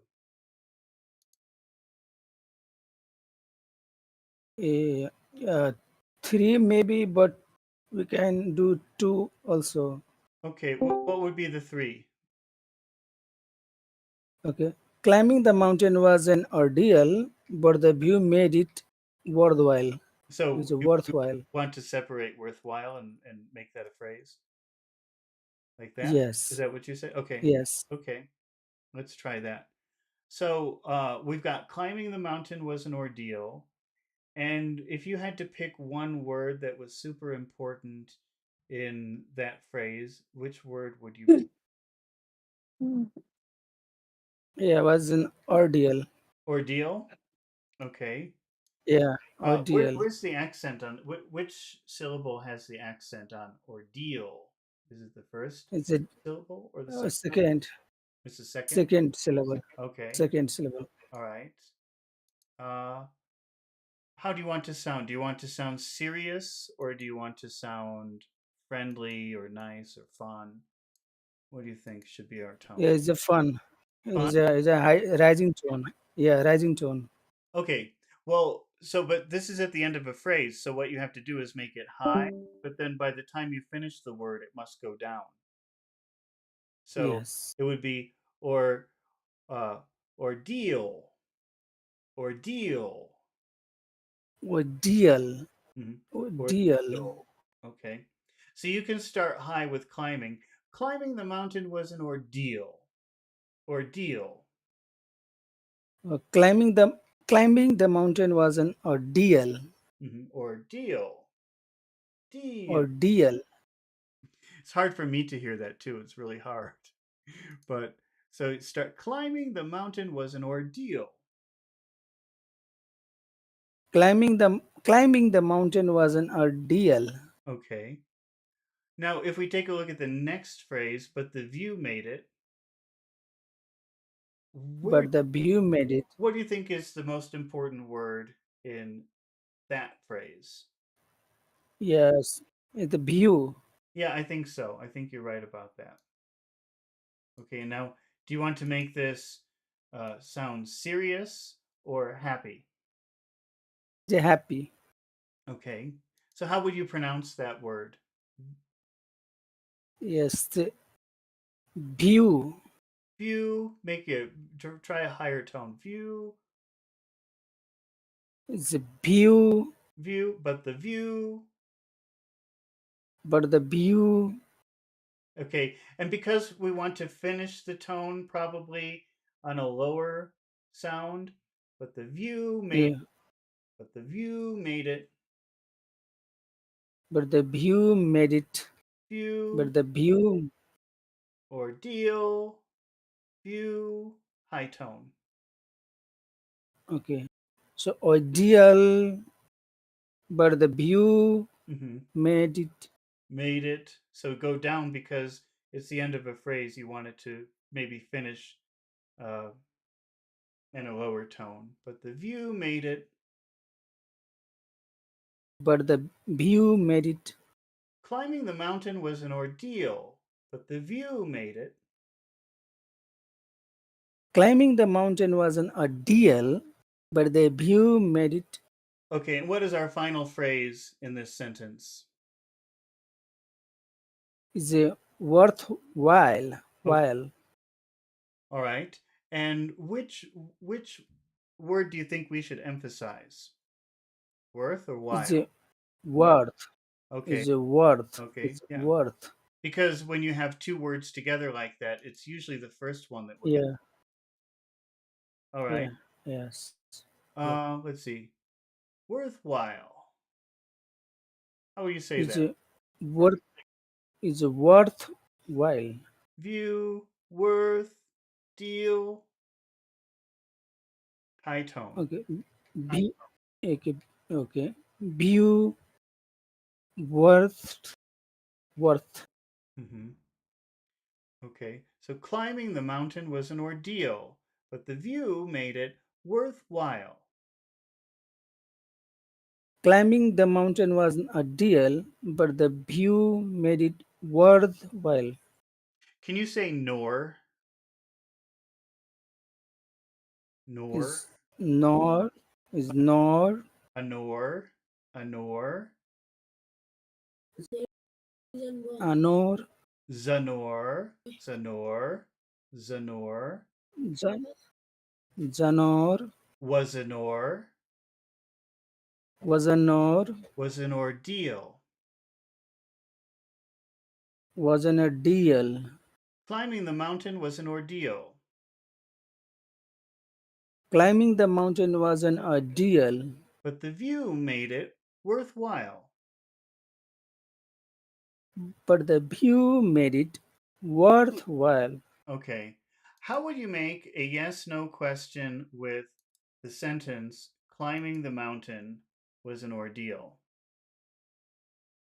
So was the was climbing the mountain an ordeal? Okay, that's right. And suddenly you want to make the word was, you want to make that an important word. So it suddenly becomes big. Was climbing the mountain an ordeal? Was the climbing mountain an ordeal? Was climbing the mountain an ordeal? An ordeal? Was climbing the mountain an ordeal? How would you answer no to that question? No, no, climbing the mountain wasn't an ordeal. Okay. Ordeal But so the way that you're saying the tone that you're using, you're saying wasn't. But really it should just fall down. Wasn't. So it's serious when you say a negative in English. You have to say wasn't. wasn't Yeah, is a wasn't. wasn't. Yeah, don't go up when you do that. Okay, Yep. wasn't Yeah, you've got to be wasn't. serious. When you say a negative, you've got to be serious and use a low tone. Wasn't. Yeah, wasn't. Yeah, sometimes I uh, pronounce the words in hurry, or I do not want to take relax or more time. So I always pronounce the word in very Mm. matlab, tense way.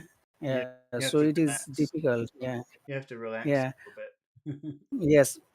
But when I take the class, Hmm. I became relaxed, and I always think the native speakers always speak in relaxed way. But why am I speaking so rushed or tense way?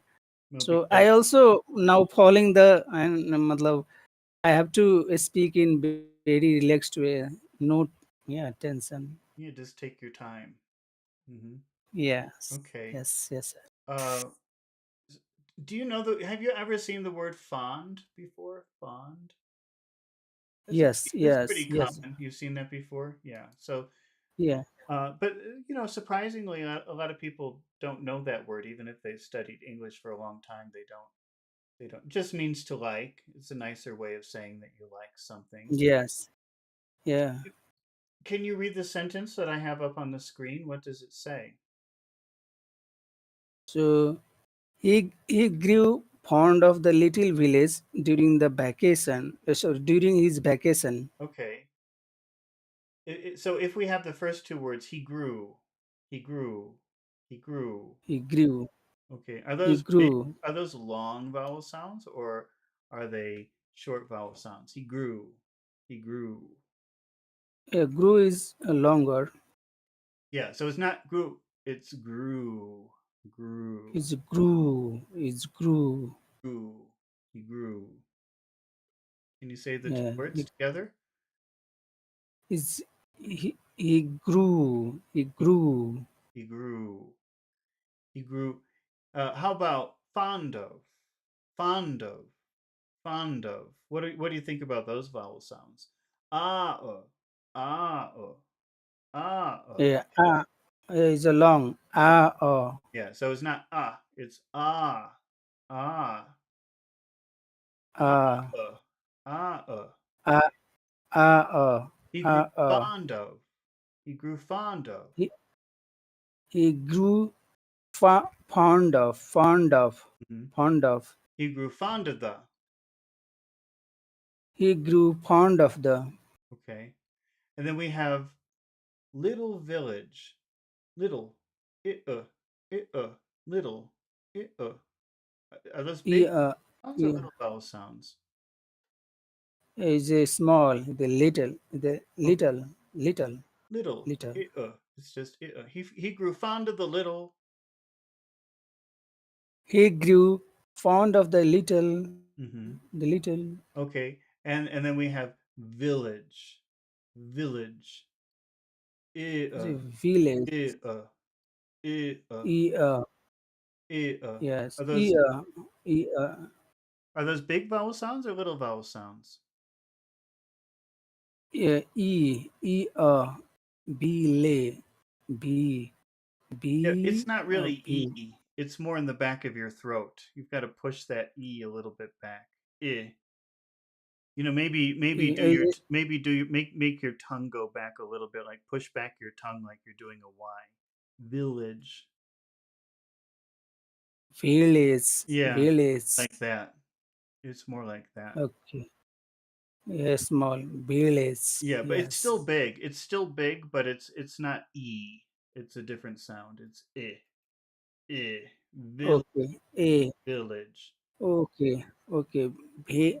Village. Village. Uh-huh. Village. Village. He grew fond of the little village. He grew fond of the little village. Village. Then let's do the next two words. The next two words. During is. During is. So those are three syllables. During is. I. I. During is. During is. Are Uh, those big sounds or little sounds? it's a due. Is a during. It's yeah. Is a during. During is long. Is during. Is long, but there's also I in during, so that's short. During. Yeah. During. During. During. And then his, is that a long sound? His. Is a short. It, Short. it can you During. don't forget to whistle when you say short. Short. Short. Short. Short. Short. Short. Uh, Py- Short. Pythonicness says hello. Hello, and what? Antonio Montana. That's the other. See, I know your alias. I know your fake names as well as your other fake name. Okay. So we have long, short, short. During is, during is, during is. During is. He grew fond of the little village during his He grew fond of a little village during his vacation. Vacation. vacation. Vacation. Don't forget to whistle. Shin. Vacation.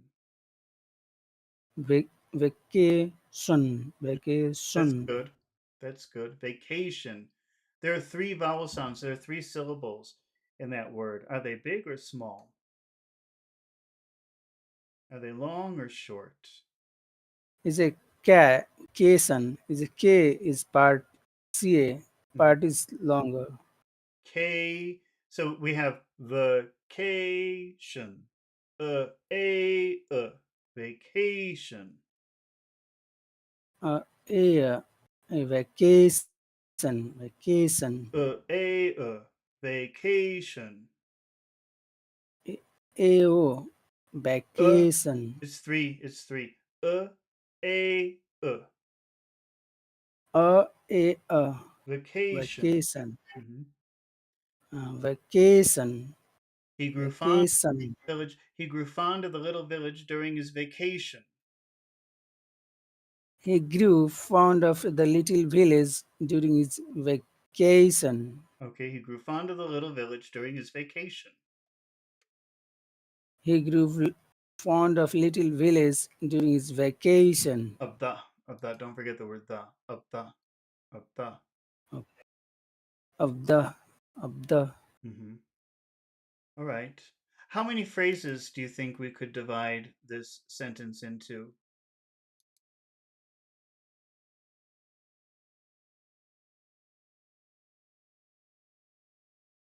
Yeah, three. Okay, what would He be the three fond- phrases?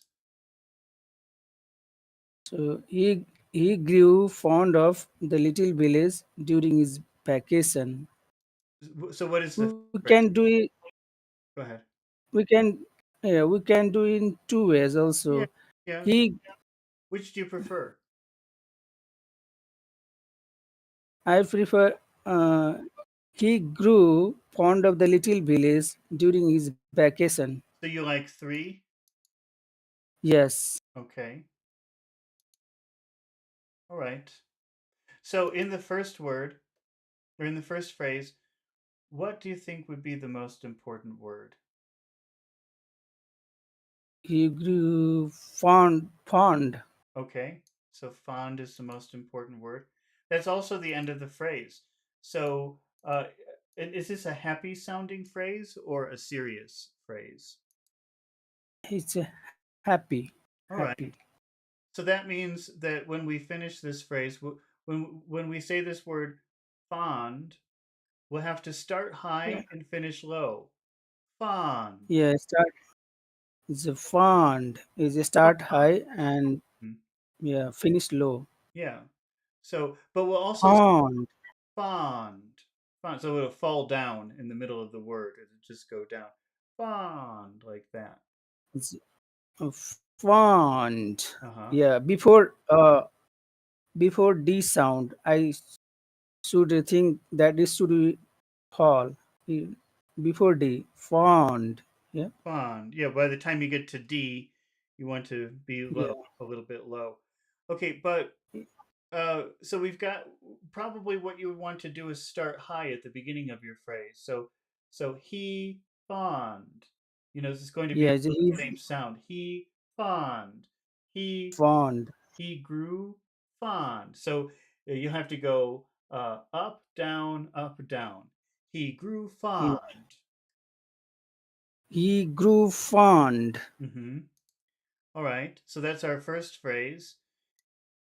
Can you mm, read the next phrase? What is the next phrase? of the of the of Okay. the of the. Okay. And that's of the little village. All right. What do you think is the most important phrase and most important word in that phrase? As a village of Village. the village. Okay. Or little. I think we could do little. Yeah, little. Yeah, yeah. A lot of times if you have an adjective or an adverb, that would be a good thing to focus on. You don't there are no I mean there are no rules. You can focus whenever you want on. So uh Yes, yes. but it might be a good idea to focus on the adjective or the adverb if you have. Adjective. Yes, yes, sir. Yes. So let's do little. Okay. So is a little. Is a little. Is a little Of the little village. Of of the little village. Go ahead. Of the little village. Little little village. Go down by village. Little village. Little village. He grew fond of the little little village. village. He grew fond of the He little village. he grew fond of the little village. He grew fond of the little village. He grew fond of the little village. Yeah, obviously I'm exaggerating, but I just want you to hear the different tones. But he Yeah, grew fond of the little village. That's how it was sounding normal. yeah. He grew fond of the little village. He grew fond of the little village. He grew fond of the little village. Okay. And then we have our final phrase here. What is the final phrase? D- so, during his vacation, Okay. vacation, During his that word vacation, the vacation. Can you say that word again? vacation, Again? vacation, Vac- vacation. vacation. Okay. What is the most important word in that phrase, do you think? So it's a vacation. Okay. And which word in that which word in vacation has the emphasis? It's a cation. Okay. It's a K. cation. C. Just K. C. K. Yeah. K. Yeah. Right. K. So if that's at the His. if that's your important word, how would you say that with a high tone, but then falling because it's the final word in your phrase? So his vacation, Vacation, vacation, vacation, vacation, vacation, vacation, vacation, vacation, vacation, vacation, vacation. vacation, son. Can you say so? Because this is the beginning of the phrase, during will start high, and so we'll say during is, during is, Dur- During is, during during is. is, Yeah, you can start a little bit higher. during is, During is during is, vacation. during is vacation, vacation. He grew fond of the little village during his vacation. He grew fond of the little village during his vacation. Okay, all right, all right. Do you want to do one? Oh wait, first let's make a yes/no question. How would you make a yes/no question with that sentence? Did he grow fond of the little village during his vacation? Can you say that again, please? Did he grow fond of the little village during his vacation? Okay, one more time. Did he grow fond of the little village during his vacation? Now, is that word did, is that an important word? Yes, Okay. important. How will you say that word if it's important? You want people to pay attention to that word. How would you say it? Is did he Make the I longer. Did, did, did did, did diddy, did diddy. did Yeah, did that's how did and he sound when they're together. Diddy, diddy, did diddy. did Okay.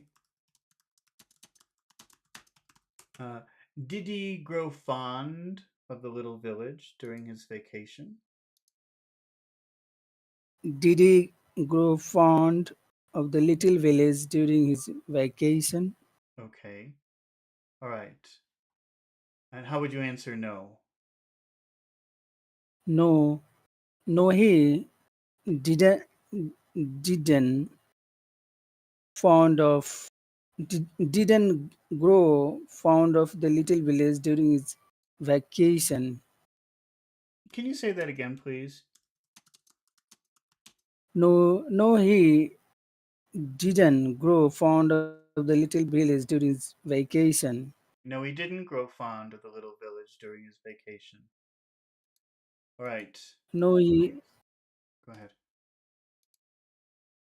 he didn't fond of the little village during his vacation. You keep forgetting to use the verb grow. you're you're forgetting to say grow. He didn't grow fond. Okay.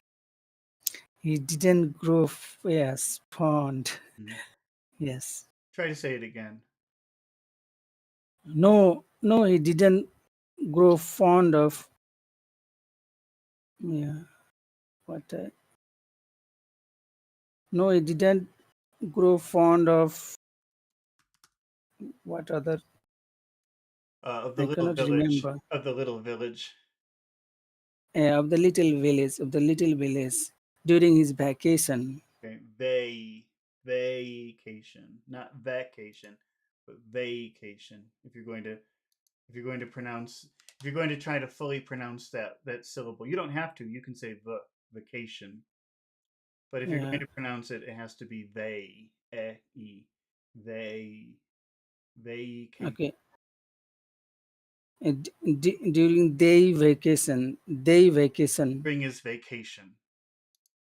during his vacation, Okay. during his vacation. All right. Let's do one more, and then we'll finish up for today. Yeah. Okay. Okay. Sorry. Uh, what does the word slam mean? Okay. So yeah, make some strong sound. Yes, because you've pushed something or you've hit something with a lot of force, and it makes a lot of noise. Mm. So you slam a door. What does that mean? Can you read the sentence? What is the sentence? He slammed the book on the table, s- startling everyone. Okay. So what do you imagine from that sentence? What happened? Okay, he hit the book on the table, Hmm. so the noise came strongly, and Okay. everyone what What is that? startling. We've seen that word startle many times in many different books. What does that mean? Yes, I found many times, but I could not remember. I am Startle yeah, means I surprised. Like this. okay, Is when you jump surprise. with surprise. Okay, surprise. Mm, Okay, yeah. Okay. So we have now our yeah. first two words. We have he slammed. He slammed. The vowel sounds. Slam, The vowel sounds are e a e a. Are those big? Are those long vowel sounds or short vowel sounds? E a. slammed. He, slammed is long. Okay. Slammed. What about he? Is he long here? E a. No, Uh huh. he short. Can you say those two So words together? He slammed. he slammed Uh huh. And then we have the book. The book. Uh uh uh. Are those big yeah, sounds? the book. The book. Book is long. Well, listen. Does I don't think it is long. I mean, I can see it has two O's, so you would think it's long. But if you listen to it, I don't think it's long. The book. Uh uh uh. the book. It's Yes, yeah, is a short. Is a book. Yeah, the short book. he, Yes, he slammed, not book. but it's not book. It's book. Uh Yeah, uh book. uh uh. Yeah, Book. The book. He slammed the book. he slammed the book. Okay. You know, if you cough, coughing, Yeah. that's the sound. Book, book. It's like that. Uh, Book. It's in the same yeah. place in your throat. Book.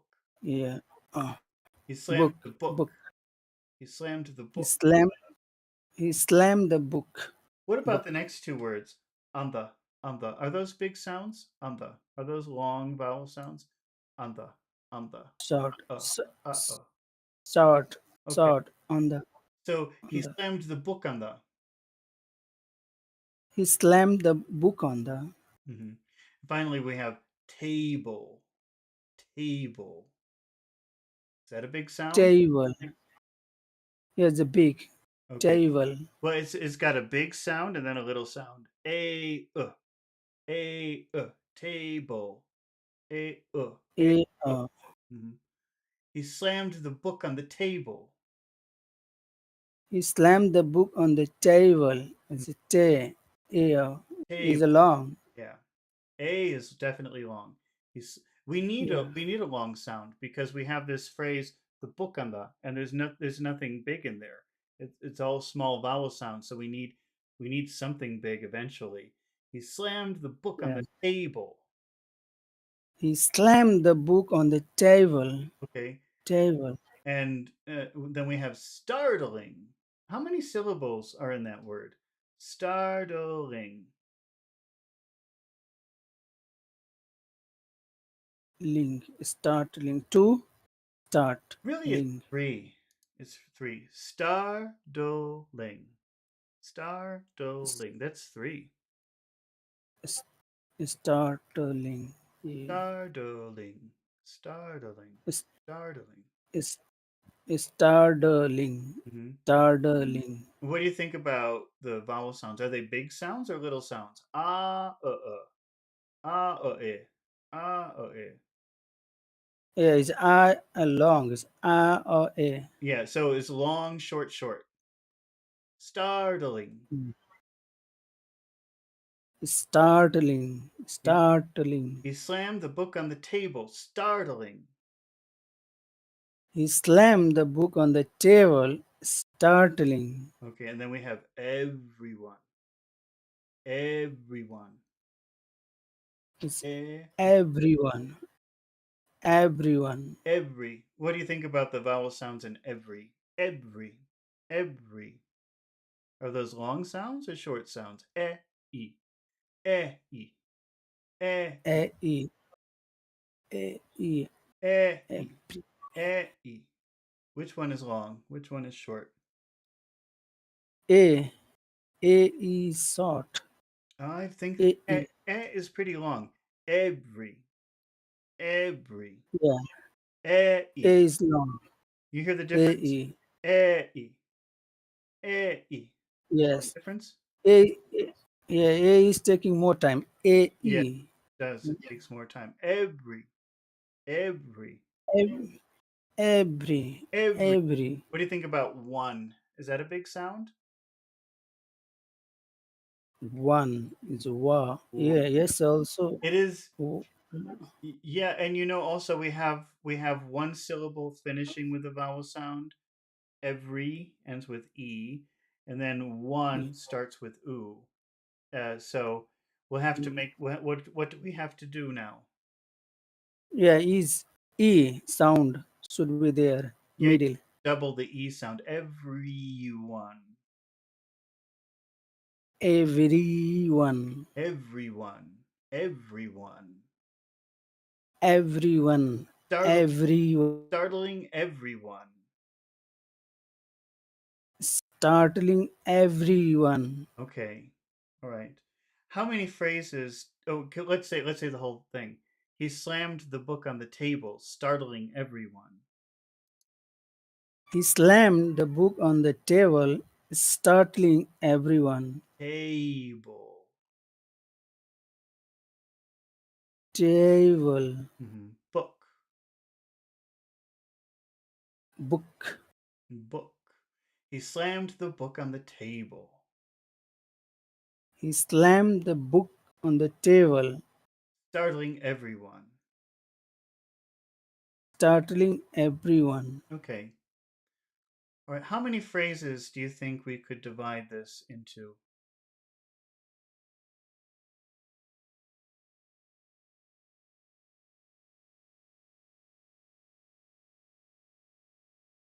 So we can divide into three. He Okay. slammed the book, All right. but we can also do in two ways. Yeah, it's possible. You have choices. So, it's not necessarily He wrong to do slammed, it this way. One Yes. do you prefer? Yes. Do you think it would be good to do two or three? Yes, the three. Okay. Three is okay because uh, we do not um, uh, we do not uh, we do not uh, mm, yeah, pay attention uh, about our breathing. Mm-hmm. So it is easy to divide many segments of the Okay. sentence. Okay, that's fine. So in the first phrase, he slammed the book. What do you think is the Yeah. most important word? So book Okay. Now, is it book or book? is book. Book. Book. That's a sound is kind of in the back of your throat. Like you try to eat your vowel sound. Book. Push it down your throat.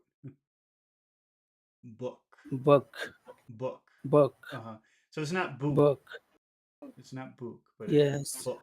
And when you say book, you have to give a kiss, but there's no kiss here. You don't use your lips to make book. That's just back down in your throat only. Yes. Yes. I am doing wrong. Okay. So book. Book. Book. Mm. So Book. now is this a do you think that should we make this sound serious or is this fun and happy, do you think? No, it is serious. Okay, it's serious. So how should we pronounce book at the end of this phrase? Should it be book or should it be book? Yeah, it's a falling tone. Okay, It's a book. It's a book, book. book. So, but we can start high. You normally will start high at the beginning of a sentence. So you can just go down like some stairs. He slammed the book. He slammed the book. Can you make the book sound a little bit lower? Okay. He slammed the book. He slammed the book. Book. He slammed the book. Okay.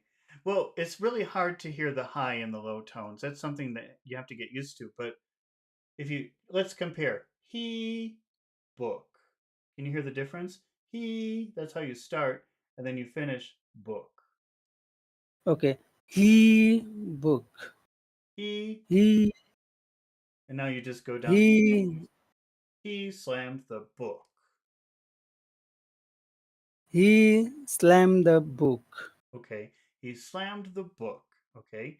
Now, in our next phrase, on the table, what do you think is the most important word? It's a table. Okay, table. All right. And should we make this sound serious or happy? It's a serious. Oh, serious? Okay.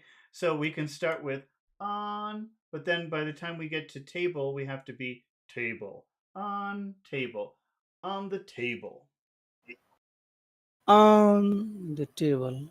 on the table, On the table.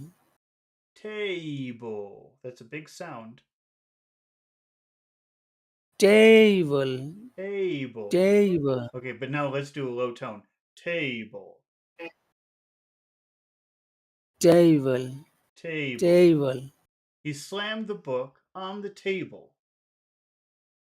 He slammed the book on the table. Book, table. Those are low tones. It's a book. It's a table. He slammed the book on the table. He slammed the book on the table. Okay, he slammed the book on the table. All right. And in our final phrase, startling everyone, what would you say is the word that we should focus on? Taught everyone. Everyone. Okay, and that's two words, right? Every and one. When you have two words together, which word usually will get the focus? Is every. Okay, Every. and in that word, everyone, which or every, in that word every, which syllable has the focus? Everyone. Yeah, it's every. Eh, eh. So the place where you Yeah, want to focus is going to be the very first sound here. first sound. Yeah, uh, So we'll start high, startling everyone. startling everyone. Startling, you can start high. Startling everyone. Startling everyone. Hmm. He slammed the book on the table. Wait, let me start again. He slammed the book on the table, startling everyone. He slammed the book on the table, startling everyone. Table, table, e, table, Table, table. table, I just do a low tone. Table. table. He slammed the book on the table, startling everyone. He slammed the book on the table, startling everyone. Okay. Now, how would you make a yes no question with that sentence? Just he Did slammed he the book. slam? Go ahead. Yeah. Did he slam Hmm. the book? Okay. Did he? Did he? Did he? Did he? Did he? Did he? Did he? To make Did he? the ib longer because it's a kind of an important word. Did he? Did he? Did he slam Did the? he? Did he slam the? Did he slam the? Did he slam the book on the table?